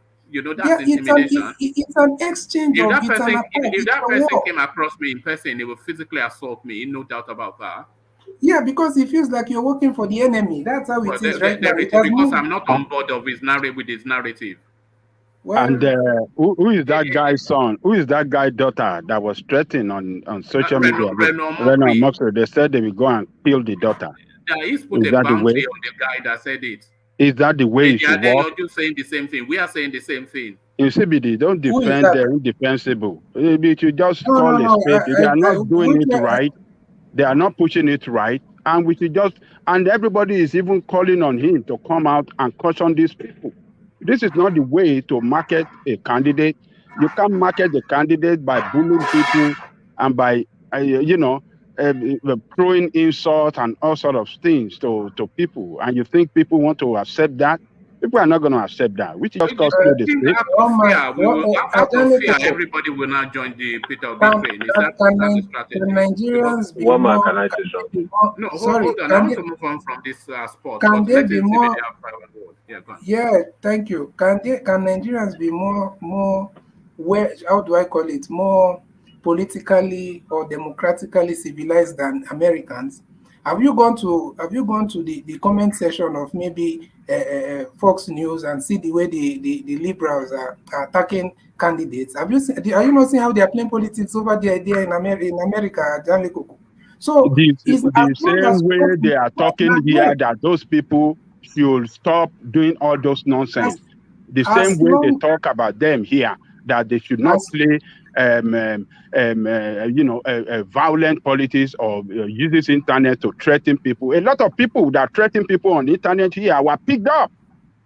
They that's were what I'm picked up saying, and they that are put as on long trial. as So as long as they, let's just go. We don't want that. We don't want a situation where someone will go and kill no, I don't others. No, support that. you know As that is long coming, don't you? You know that is coming. Yeah, we don't want that. Under this space, that is almost it's inevitable that that will happen at And the you rate know, the way and they you are I'm guys telling going. you one know, man, I and you believe guys very know clearly. that I don't have anything against Obi. I have said it several times that Obi is a distinguished man, is a man, according to the record in Anambra, managed the resources. I have defended him here several times, but I'm right now just questioning the lie, the way he lied as to why he moved from PDP All to right. Labour. That is my own. I don't like a leader that lie. And when leaders lie, we should be able to ask questions. And that is how we can get the best of the best leadership. We do not just surrender ourselves to leaders. We should be able to ask them questions and query them when they are wrong. You see, that is my own position here. But a all right. lot of people on this platform, people that have been, my good guys there, they've been jabbing me, saying all sort of things. I don't care. Keep saying whatever I want to. I will stick to my own position. All right, thank you, Ajani Koko. I want to move from that space. Let me go to Ifeyi. I want to get it back on track, and with Ifeyi, go to the space. But really, not really moving from that space somewhat, because this headline somewhat aligns with the conversations just being had. Our 2023 presidency, social media influencers stage upset against APC, PDP. So what is sorry, do you need do you want to use a headset or something, or I can hear myself back? So what this article is looking to speak to is the influence that social media and social media influencers are increasingly having on real life politics. So this is an inevitability. The main the traditional politics is not giving it too much credence, because an APC person, functionary that addressed this space, said it was just noise. That if you go to the north, where the bulk of the vote is, they don't know anything about social media. They just do as directed. But really, how much influence do you think social media is having on real politics? Or do you think we're just here massaging our own egos? Ifeanyi? Okay, that works. Well, Yeah, go yeah, on then. for me, I think social media. Yeah, I can hear you very well, one man. Oh, okay, carry on. Yeah. Yeah. So for me, I think social media has its own place. It's just hyping the candidate, but truly speaking, a lot of people on social media don't have their PVC.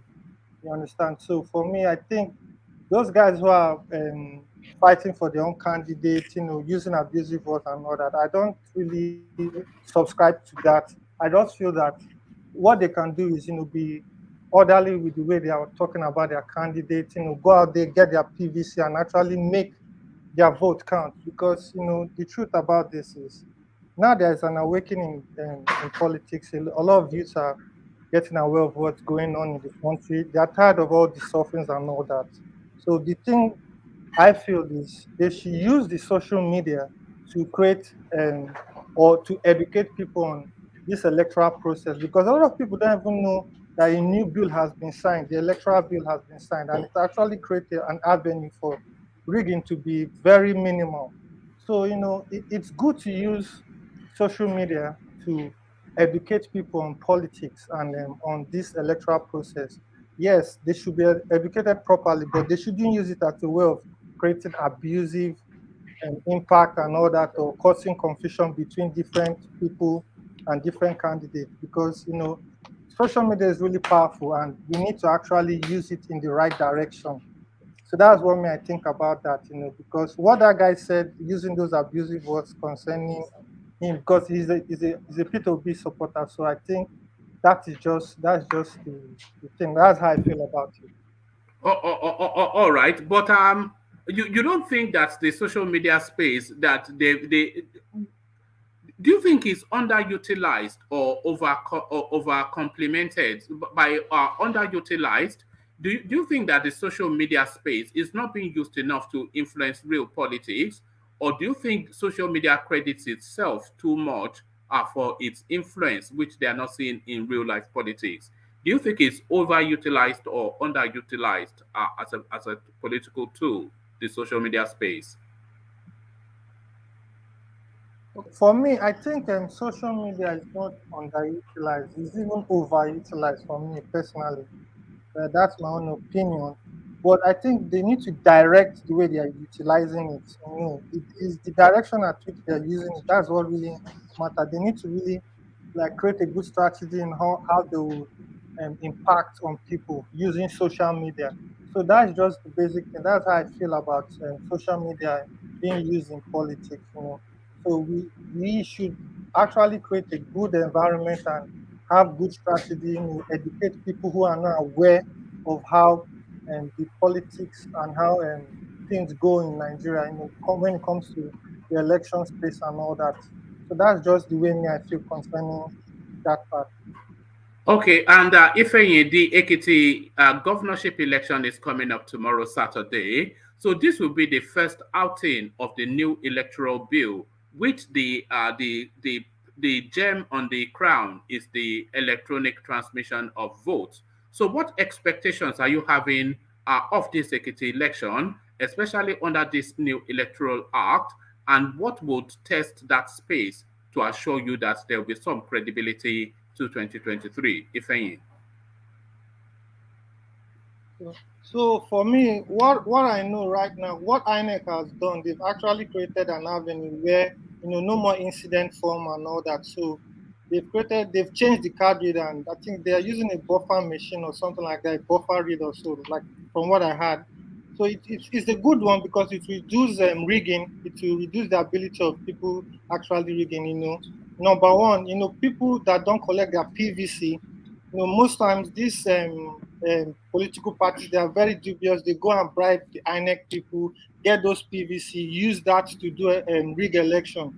And here, if you don't have, if your fingerprint is not the one that you registered when you're doing your PVC, definitely it will count that vote as invalid. So that's a good one for me. I think it will actually create a close to fair and fair election for us. So I think it's the best thing for us to do. But most of these politicians will try to find a way of how they can scheme the system and all that.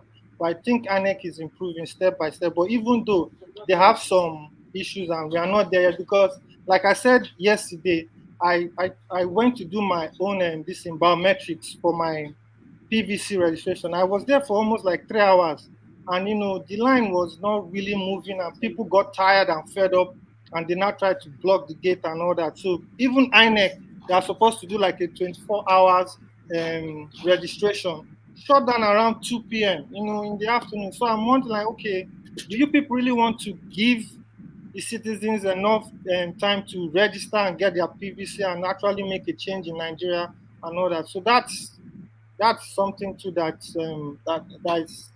needs to be looked at, when it comes to this thing. So, and also too, we should look at the situation where INEC can get like agents who can also do this registration, so that a lot of people will have different outlets and different places where they can go and actually do the PVC registration, because it's really a difficult thing right here in Nigeria for us. Something that is close to what NIN is doing. All right. Oh, well said. Thank you for that, Ifeanyi. So, Ifeanyi, for reasons of time, let me move on and let me go to HO, who are just for gender balance, to hear a different voice pitch. So, HO, are you there? Yeah. All right, brilliant. Good to have you. So HO, let me take you to the space of Deji Adeyanju. So Deji Adeyanju is coming off the back of Pastor Mbaka, who was throwing missives in Peter Obi's direction yesterday. And today, Deji Adeyanju even comes out to throw even bigger and heavier rocks at Peter Obi. So he's going to that space that Peter Obi, this pious man that his followers want to paint him as. He essentially said Peter Obi offered him bribe for his support, which he rejected. So are we seeing then the chipping away then of this moniker that the followers wrap Peter Obi with? HO? Well, the thing is, one of the things I really don't appreciate, especially in times like this, is for people to sell out information or provide information that are not verifiable and that are not likely to be truth. So I don't know where Deji is coming from. I don't know how true is his statement. And if it is true, why now? So that's my take on that. It's coming off the back of because he was somewhat critical of Peter Obi's journey to Egypt, saying that's not the best spend of his time. And Peter Obi supporters, of course, they then said that he's attacking Peter Obi for reasons that he has been bought by other politicians, money bag politics. So he then felt forced to come out to say that no, Peter Obi was the actual person who actually offered him money, which he rejected. So that's what led to that. Well, in regard to Peter Obi going to Egypt, it depends if it is something he has arranged for a long period of time. The thing just came up now.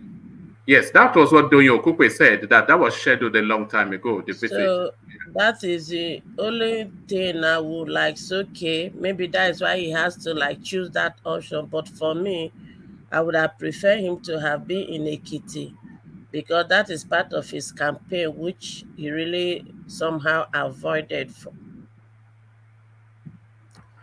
All right, brilliant. Thank you. So to Kwakwanso then, no, let me take you to the influence. I think one of my greatest worry now when it comes to Peter Obi is the fact that Labour Party, I don't know how strong will the leadership is. And why am I saying so? Because I remember when in 2018, 2019, when Obi contested, because it is just like him, it is just like this situation of Obina. When she contested, something happened at the last minute towards the election, where the leadership of his party decided to team up, I think, with PDP or APC then, which at the end of the day, Obi decided to just quit. And I'm hoping that's not going to be what we will experience in this Labour Party that Mr. Obi went to join. Because when that kind of situation arises, I don't know how strong he will be able to persuade them not to accept joining this other bigger party, because these two parties, I know they will do everything possible to bring in as many political parties to join them at the last minute.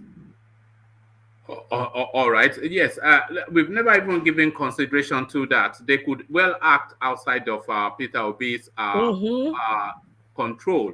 Exactly. If the party itself decides that for their political progression, they have to align themselves with another party, Peter Obi cannot do anything about it. So he will just have to either toe the line or move his ambition again. So that is where my fear comes, when all our youth and everybody now glamour around him, and these people do everything using the leadership of APC at the last minute, what are we going to do? So to me, Mr. Obi would have really looked very well uh, putting before picking up a political party that he will really join force with, because we are seeing him as a third force. The youth are seeing him as a third force, but he's not having 100% control or 80% say in this very, very political party he has gone to. So when we get there, that will be a very big issue. And the youth of Nigeria and everybody that are really supporting him right now should take note. Then two, I remember talking to somebody Can I last week. interject 1 minute? Hold on Wait, now. Let's hear from okay. HO. Yeah, go on, Nsebede. I So remember sorry, Nsebede. talking to somebody last week in Nigeria, and the person told me, "Oh, everybody are talking to is saying Peter Obi, Peter Obi. I don't even know which party Peter Obi is." So you see, there's already a confusion there. Why? Because his popularity first of all came up through PDP. PDP. So now he joined APC. I mean, Labour Party. In the ballot paper, there's not going to be Obi, there's going to be PDP and APC.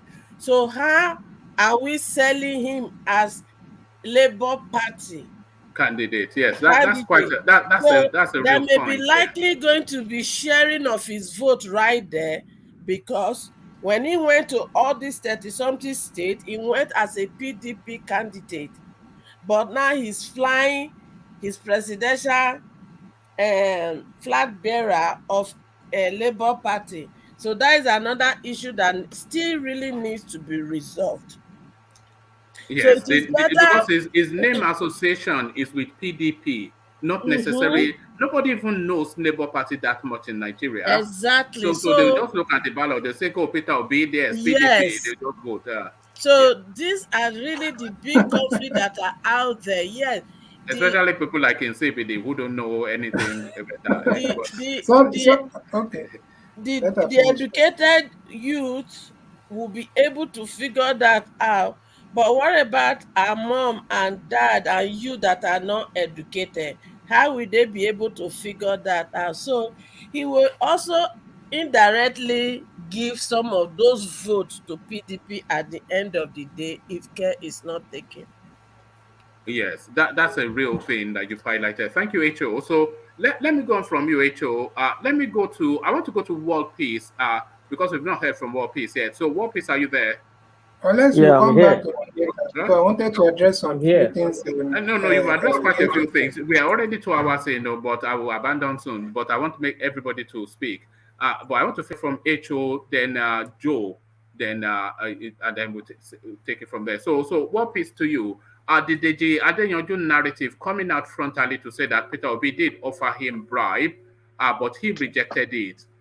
So this goes contrary to this pious man that they are selling this guy as. Should they even move away from that piety? Because nobody can live up to the narrative that they are building around the Peter Obi name. So what are you then making then world peace of Peter of the Jardine Ojo's expose? Thank you, one man. Well, for the Jadeju, what he said, I'm not surprised. And like what Ishu said, how are we going to verify it's true? This kind of time now that is very what is campaign season. Anybody can say anything, can throw dirt on anybody. But Adenuju, being the man he is, I don't think he will be far from the truth, but probably not to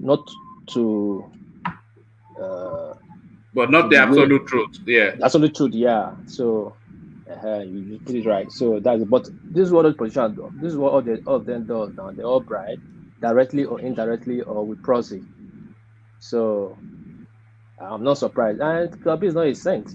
It's not bad and it's not a saint. So if he's gonna bribe, fine. It's not a big deal. It's not a new thing. At least he has done it before when he was Afghan. So what's the big deal about it now? But that's not a big deal, one man. All right, thank you. And to the space, INEC's first outing of the new electoral law and this electronic voting. that has been much celebrated. What are your expectations from Ekiti World Peace? Well, can somebody really explain that first out in the annex? What's the rules? If they catch somebody buying vote, they'll cancel No, it's not so the much. It's really the real piece of the whole thing is the electronic transmission of results. So as the results are being verified, it is immediately transmitted to a portal which is publicly viewable. So as the votes are coming in, you can in real time almost see the votes coming in. So there's yeah. none of that one of writing it down and then taking it to some collation center for somebody to Mm, waylay you on the way and boxes to go, all the usual MC Olomo sort of yeah, space. stuff. Yeah, yeah. Yeah. But yeah, thank you, Mama. Yeah, that annex stuff they're talking about now. They have tried it before. Don't forget they tried it in Edo. That was brought to Apostle Second Coming. There was collation from the collation center that transmitted. Immediately everybody get the result. So it was difficult for Oshomole to ring the election when even Obaseki has his own center that monitor every center. You understand? They set up a structure that monitor every center. When they're just finishing collecting the result, transmitting it, Obaseki is getting the result, Zeyamu getting the result and all that. But again, my own fear, Nigeria, when we go and practice something good, we practice the bad side of it, how to beat that good stuff, So they did this thing before in Mexico in 1988 when the PRO was in power. First time they tried electronic transmission, and yet they were just using one soft code to manipulate the result. I hope it doesn't happen like that or end like that when the time comes. I hope other people have a strategy on ground to checkmate such things. But it's a good step on the right direction. We'll have to just work on it to improve it, to make it better. That's how I see it. And then we try Nakiti and we'll see the result will tell how it goes in Nakiti. Oh, all right, brilliant. Thank you, World Peace. So World Peace, let me go on from you to Joe. And Joe, from where World Peace stopped off, that Ekiti space. So this is our first opportunity to test the new electoral law. But what are your expectations from Ekiti, Joe? The laws are all right. It's not, sometimes it's not the law alone or even the facilities, but the people that will carry out that law. I remember the first time I voted in UK here physically. I was expecting a very a very strong iron box with padlock and everything, so that nobody. And I was just given a pencil and a paper just to make a cross. And I was okay. Where do I drop it? Where I drop it was just. It was not even like Ghana must go. It was so transparent, like just ordinary carrier bag. And I was wondering, will this one not be hijacked? So, unlike the one we find in Nigeria that is even the box is metallic. But what am I saying is actually the people that are the driver that are for driving the policy that matters. Like if you look at that of that Ekiti, Tinubu was there, and when they were campaigning, they said, "For teka, ko for tewo." It means, how do I put it? Put your finger on the ballot paper, and then your finger on money. If it's in another society, a good society, someone they should be interrogated. What do you mean by it's already saying that we are buying your vote? Of course, for And he's saying it Teka. openly. So, in essence, it's not going to be a free and fair election. And the INEC has already said that, well, they cannot even stop vote buying. So, I don't see it as a free and fair election. I was listening to a voice message that was sent. Someone was talking to another person on how they are going to mobilize these garage boys, the touts, from from Ikere to Ado, from Ado, and that person was saying, well, we have to move at night so that they will not recognize our vehicle and so on like that. So all those things will still definitely happen. And it's not that INEC is not trying, but the system will not allow it to work. The system is corrupted. So it's just like when you have a software that is corrupted, it means there will be a lot of aberration, a lot of anomalies that will be happening there. So yes, well said. So everything changes but remains the same. Essentially, everything changes but remains the same. yeah, that is sorry, if I may just comment. That is why what HO said the other time, the first point that she made was what I wanted to respond to when Ezibidi was talking. That left to Peter Obi, he is a very good man. I believe he's very honest. But the labor that is going to, do they not have their own maybe a manifesto, the rules, how far you can go, and that will be the control. So I look at it that, well, yes, Peter Obi can garner a lot of people here and there, which is very good, but we need to look at the Labour Party itself and the head, which can control everything. It can either make Obi or mar him. So that is what I see in that area. What the space that HO also opened up, that as much as Peter Obi, whatever, if the people that actually have the authority of the party, if they decide to go and form an alliance with, let's say, Atiku, for reasons that they feel that helps progress their party, Peter Obi has nothing. He cannot influence that. He cannot stop them in any way. So he either plays along or he leaves that party and to go where? Yes, because if you look at, to be factual, that is, if we have to be realistic, all these parties, they are still traditional parties.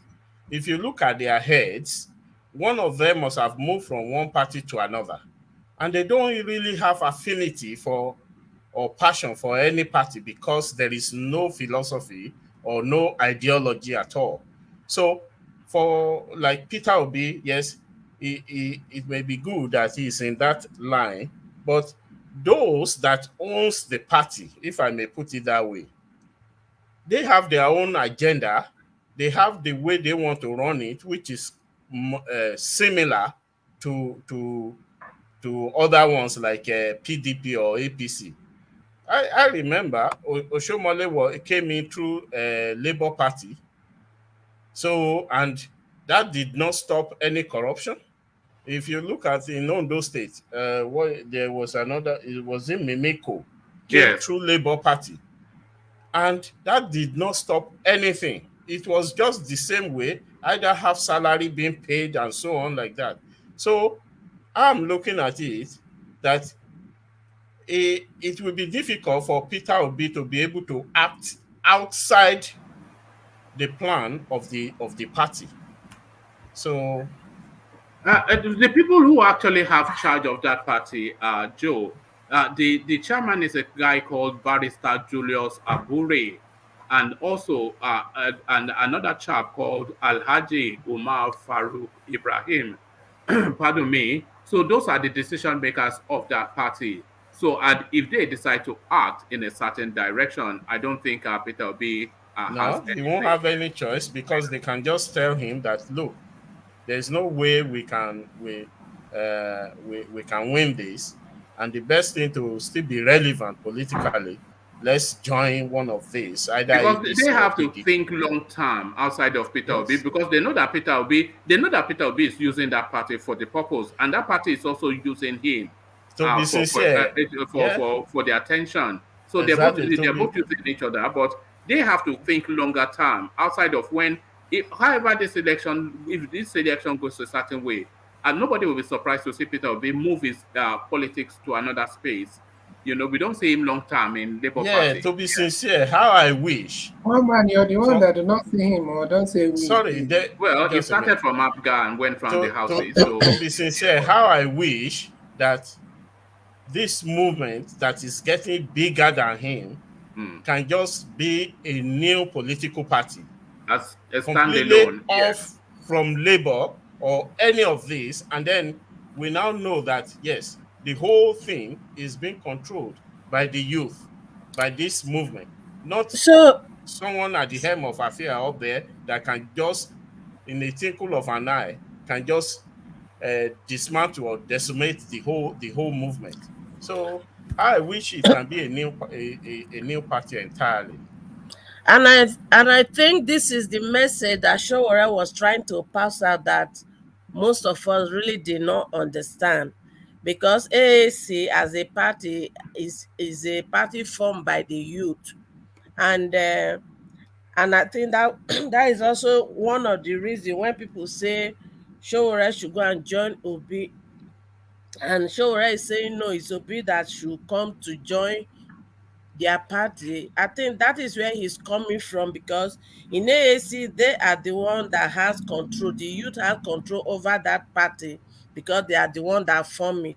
But with this Labour Party, my worries and my fear is the fact that, knowing fully well that APC want to win by all means, PDP wants to win by all means, and most of the people that are leaving PDP and APC with the movement that are supporting the youth movement that are supporting Obi right now are entering there, and the leadership is not, Obi does not have control over it.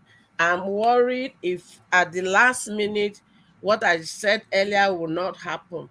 So as we try to sensitize our youth, let us open their understanding to this, so that if that happens, they will be able to know where they will move their vote of change that they are clamoring to, so that we don't end up like Obi, that doesn't have control and she has to just quit. Yeah, my candid advice, if this can reach him and the supporters, is that when he's getting to that end and he knows that he's not going to win, or eventually he didn't win, he should still be able to hold the movement by just creating his own party, and so that the movement will still be together, because he cannot survive under that labor.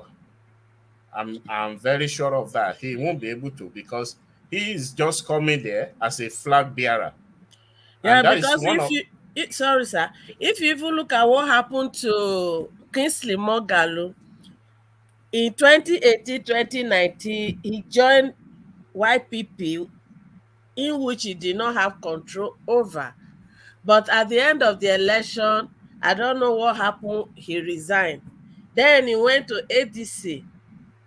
And look at how he saw what was happening in ADC from the beginning until they vote him out. That was why he now resigned and come out to speak.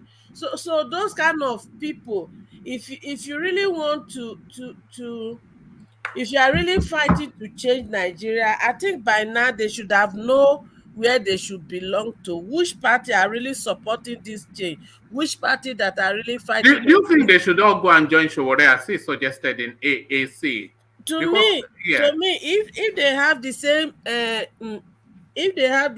their politics ideology, their politics is similar. If they have the same ideology, to me, they should all humble themselves together and be in this party that only the youth are controlling it, only the youth that are vying for this change are in charge, so that, and at the end of the day, they cannot be bought over, which they have proved over.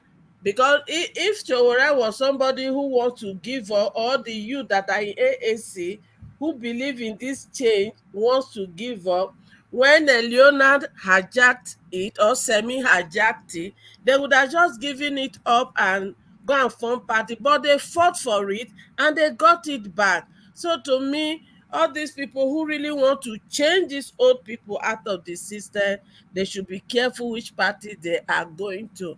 And if they cannot form new party, they should join others ones that have started that have similar ideology, so that had I know will not be our song at the end of the day. Well, okay. Yes, so back to you, Joe. Yes. Yeah, well, to me, you've mentioned one key word there, humility. If they're able to humble, but which I doubt, because they will all want to be captains. Yeah, the ego now, the ego, because to be at that And level, that you would need be a big that would be difficult. So to me, I will say Obi should not even join anyone. With that movement, if it's growing, before we still have about 6-7 months before the election, if it's growing, he can decide to be thinking of one party that he can join and then look for other people that have the same idea. Because to be factual, possibly apart from maybe Showore's party, I don't think there's any other party that have any ideology. Like here in UK, we have the Tory and we have the Labour, but we also have others like a Green Party. You can hardly see anybody we have from Green Party. Joe, we have Monster Raven Looney Party. Do you know that? Screaming Lord Search. There's a guy screaming Lord Search. Monster Raven Looney Party. He only ever gets 100 votes. You see? But you will not see them moving from one party to another, even when they lose election. You cannot see Green Party moving to another party. In fact, I don't know if it was Wales or in Scotland when they won one MP or one seat, the way they were celebrating it. So, and that is how it should be. In Nigeria, there is no ideology, to be sincere. So they can move, they can just swap parties here and there. So, which I will say he should just form his own party if he realizes that, oh, this is getting bigger and bigger, that we can now form a party. He should go ahead. They want to give him, they were trying to raise some billions of money for him. Then they can use that to start the structure that people have been talking about. So for Deji, I don't believe it's a bribe to me.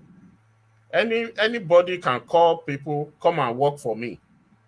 This is what I will pay you.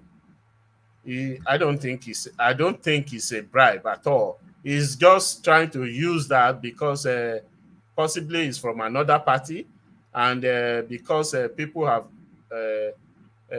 taken a pound off him, a pound of flesh off him.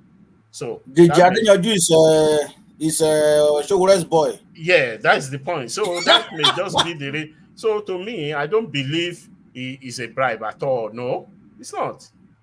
It's not saying, can you help me gather people to swap votes or to be able to? No, he's not doing. He wants people to campaign for him. For the campaign, are they not spending money? In US, in UK, they spend a lot of money. All the double deckers you see covered with Labour Party or covered with Brexit and so on, they spend a lot of money. So it's not a bribe at all. It's not. All right, thank you, Joe. So thank you, Joe. So Joe, for reasons of time, let me sweep up the other people who have not yet spoken. Let me go first to Xero, who hopefully is still with us. Xero, are you still there? All right, let's go to Insibidi. Yeah. All right. All right. So Xero then. So to the talking point then, I think it's the Deji Adeyanju space that is somewhat dominating the talking at the moment. A lot of to and fro's, but even the allegations somewhat feeble. It doesn't really seem to hold together what Deji Adeyanju is saying. But if you align it with what Pastor Reverend Mbaka is saying, then you see that there's a narrative somewhat building around the Peter Obi name. So what are you then making of this allegation of bribery by Deji? Oh, these people you just mentioned who are taking a swipe at OB, if you pile them together, they're actually losing their own flavor. I mean, it's an embarker who's looking for somebody to donate money to his accounts. Just because Obi refused, he started taking a swipe. And we should see this for what it is. This guy is vindictive. He's trying to get back at Obi.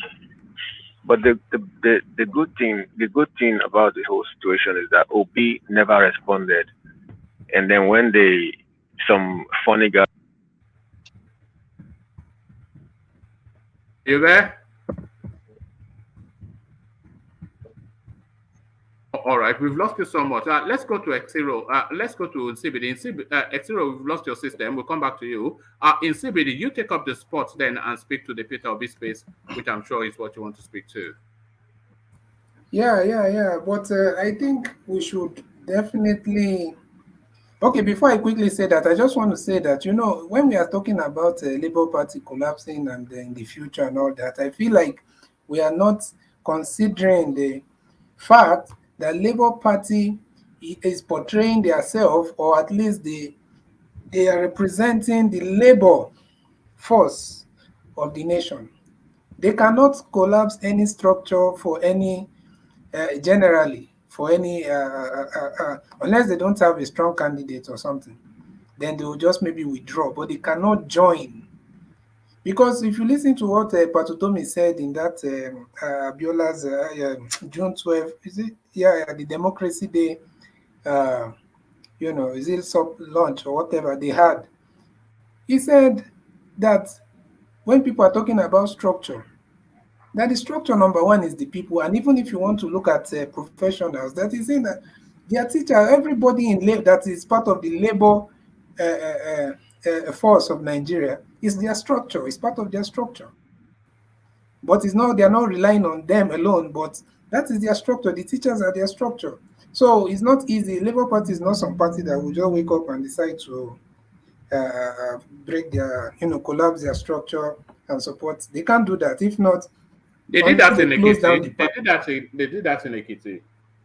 That's what I'm saying. Unless they close down the party, they cannot collapse their structure into another party and expecting to still be existing. No, unless that party is shutting down in that particular area. Then they closed down their structures into APC in Ekiti for reasons of expediency. They're still Labour Party because Labour Party has a lot of, as Joe was just reminding us, Mimiko won a governorship under Labour Party, so they have strong footing. I think even in Oyo State, somebody won governorship on that. So they collapsed their structure for reasons of expediency. So what's to say they wouldn't do it? Their structure, but why people saying that they collapsed it? That's what I'm saying. Please let us be giving accurate information. Why is people saying that they collapsed it and joined the APC? They collapsed because they don't have maybe they collapsed it into APC, not collapse it to remove it. They collapsed it into APC. So you're saying there's no Labour Party in Ekiti now? No, for the purposes of this governorship election, whatever movement, whatever sphere of influence, whatever back room they have, they've negotiated that to the APC candidate. So that is to say they collapsed their structures in Ekiti for the purposes of this election. They've collapsed it into APC structure. Well, I guess my point is that they can't do that on the. Wait, it's like zero. Can I go on? Yeah, carry on. Intimidate. Yeah. Yeah. So, but let me just go to say it like this: they cannot. Number one, they have said it categorically. We cannot be analyzing. They say too much analysis leads to paralysis. We cannot base on base our. Sorry, my mic was off. My mic went off in the middle of conversation. All right. Xero has the floor. Insibidi has the floor now, but we come back to you. But Insibidi, carry on. Yeah, Okay, yeah. okay, go So ahead. yeah, so we cannot say because of the fear of the unknown we will not make a. So and also we have to look at the reason why the man moved to labor, which is to build that access across the entire, not most importantly across the entire south. Because I'm sure if you had gone to Abga now, some people will say, "Oh, Igbo champion." If you had gone to AAC, they will say, "Oh, that party that nobody knows, that don't have any structure." So it's like you, if you do your or you don't, you are damned already. So he should just do what he needs to do. And Labour Party is no longer at that point. Otomi also reviewed how several times they tried to get him out of Labour Party, whether you believe him or not. That's what he said. They tried to get him out of Labour Party to APC. Even it was not even him that said it. It was this guy that was interviewing him. What's the name? Is it Sumna Sambo or somebody in Arise? And the guys brought it up that what made him not to, leave. And he's saying that the Labour Party they cannot go out because that is the only viable option that can bring change to Nigeria. Then for someone like Deji Adeyanju and all these people, I think people So, should be. This is the reason why someone like Showore is still struggling because these people they always feel like they have control over the youths. And you can not for maybe it can work for some other people somewhere, not for Nigerian youth. For Nigerian youth, they are the one that will gravitate to you. That is it. Simple. There's nothing you can do. So these people always try to. They think they have this power, this influential. They are in this position of influence where they can toy with the thinking pattern of the Nigerian youths, and it doesn't work. It has never worked. Hmm? You see them Oh, today. They will come and look at someone. Sorry, one man before. Look at someone like Reno Mokri. Obviously, I do not agree that it's very wrong for anybody to go and threaten somebody's daughter or anything. In fact, there should be a criminal investigation and even prosecution with that.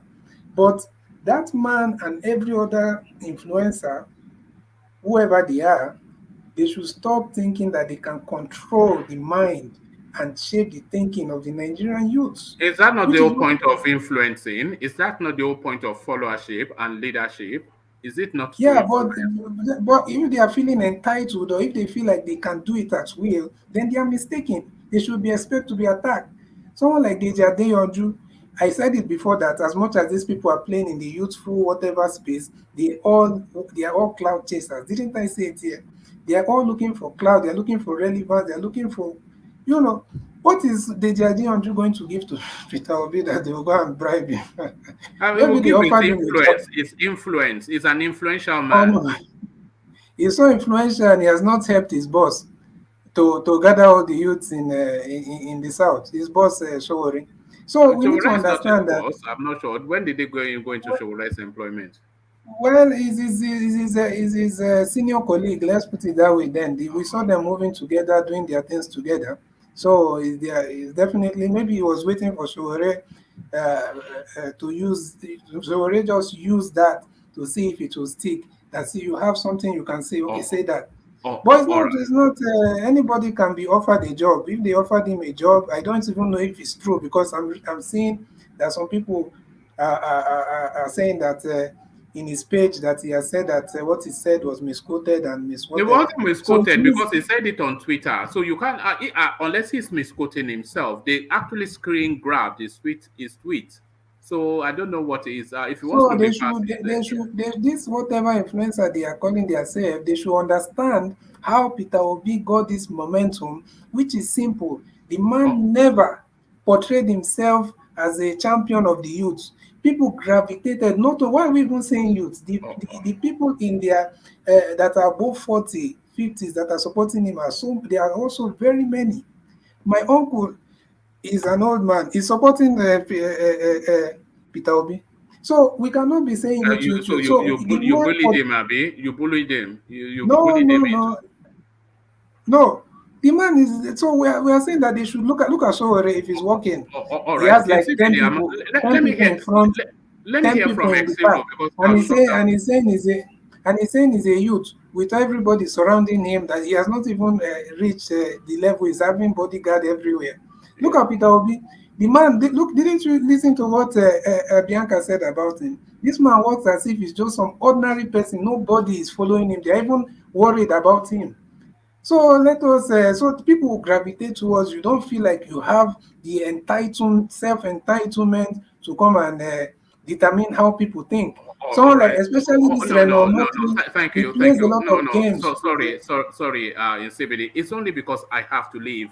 But let me hear from X0. X0, just very, very briefly, because I've tried to come to you often enough. So just make it short and to the point, then I must leave. Sorry, in CBD. Are you talking to me? Yes, so you have the floor, but it's only a short space because I have to leave fairly sharpish.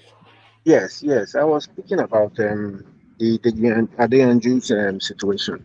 I said I think the man should just shut it because he doesn't have anything against Obi other than to just try to sell his own party.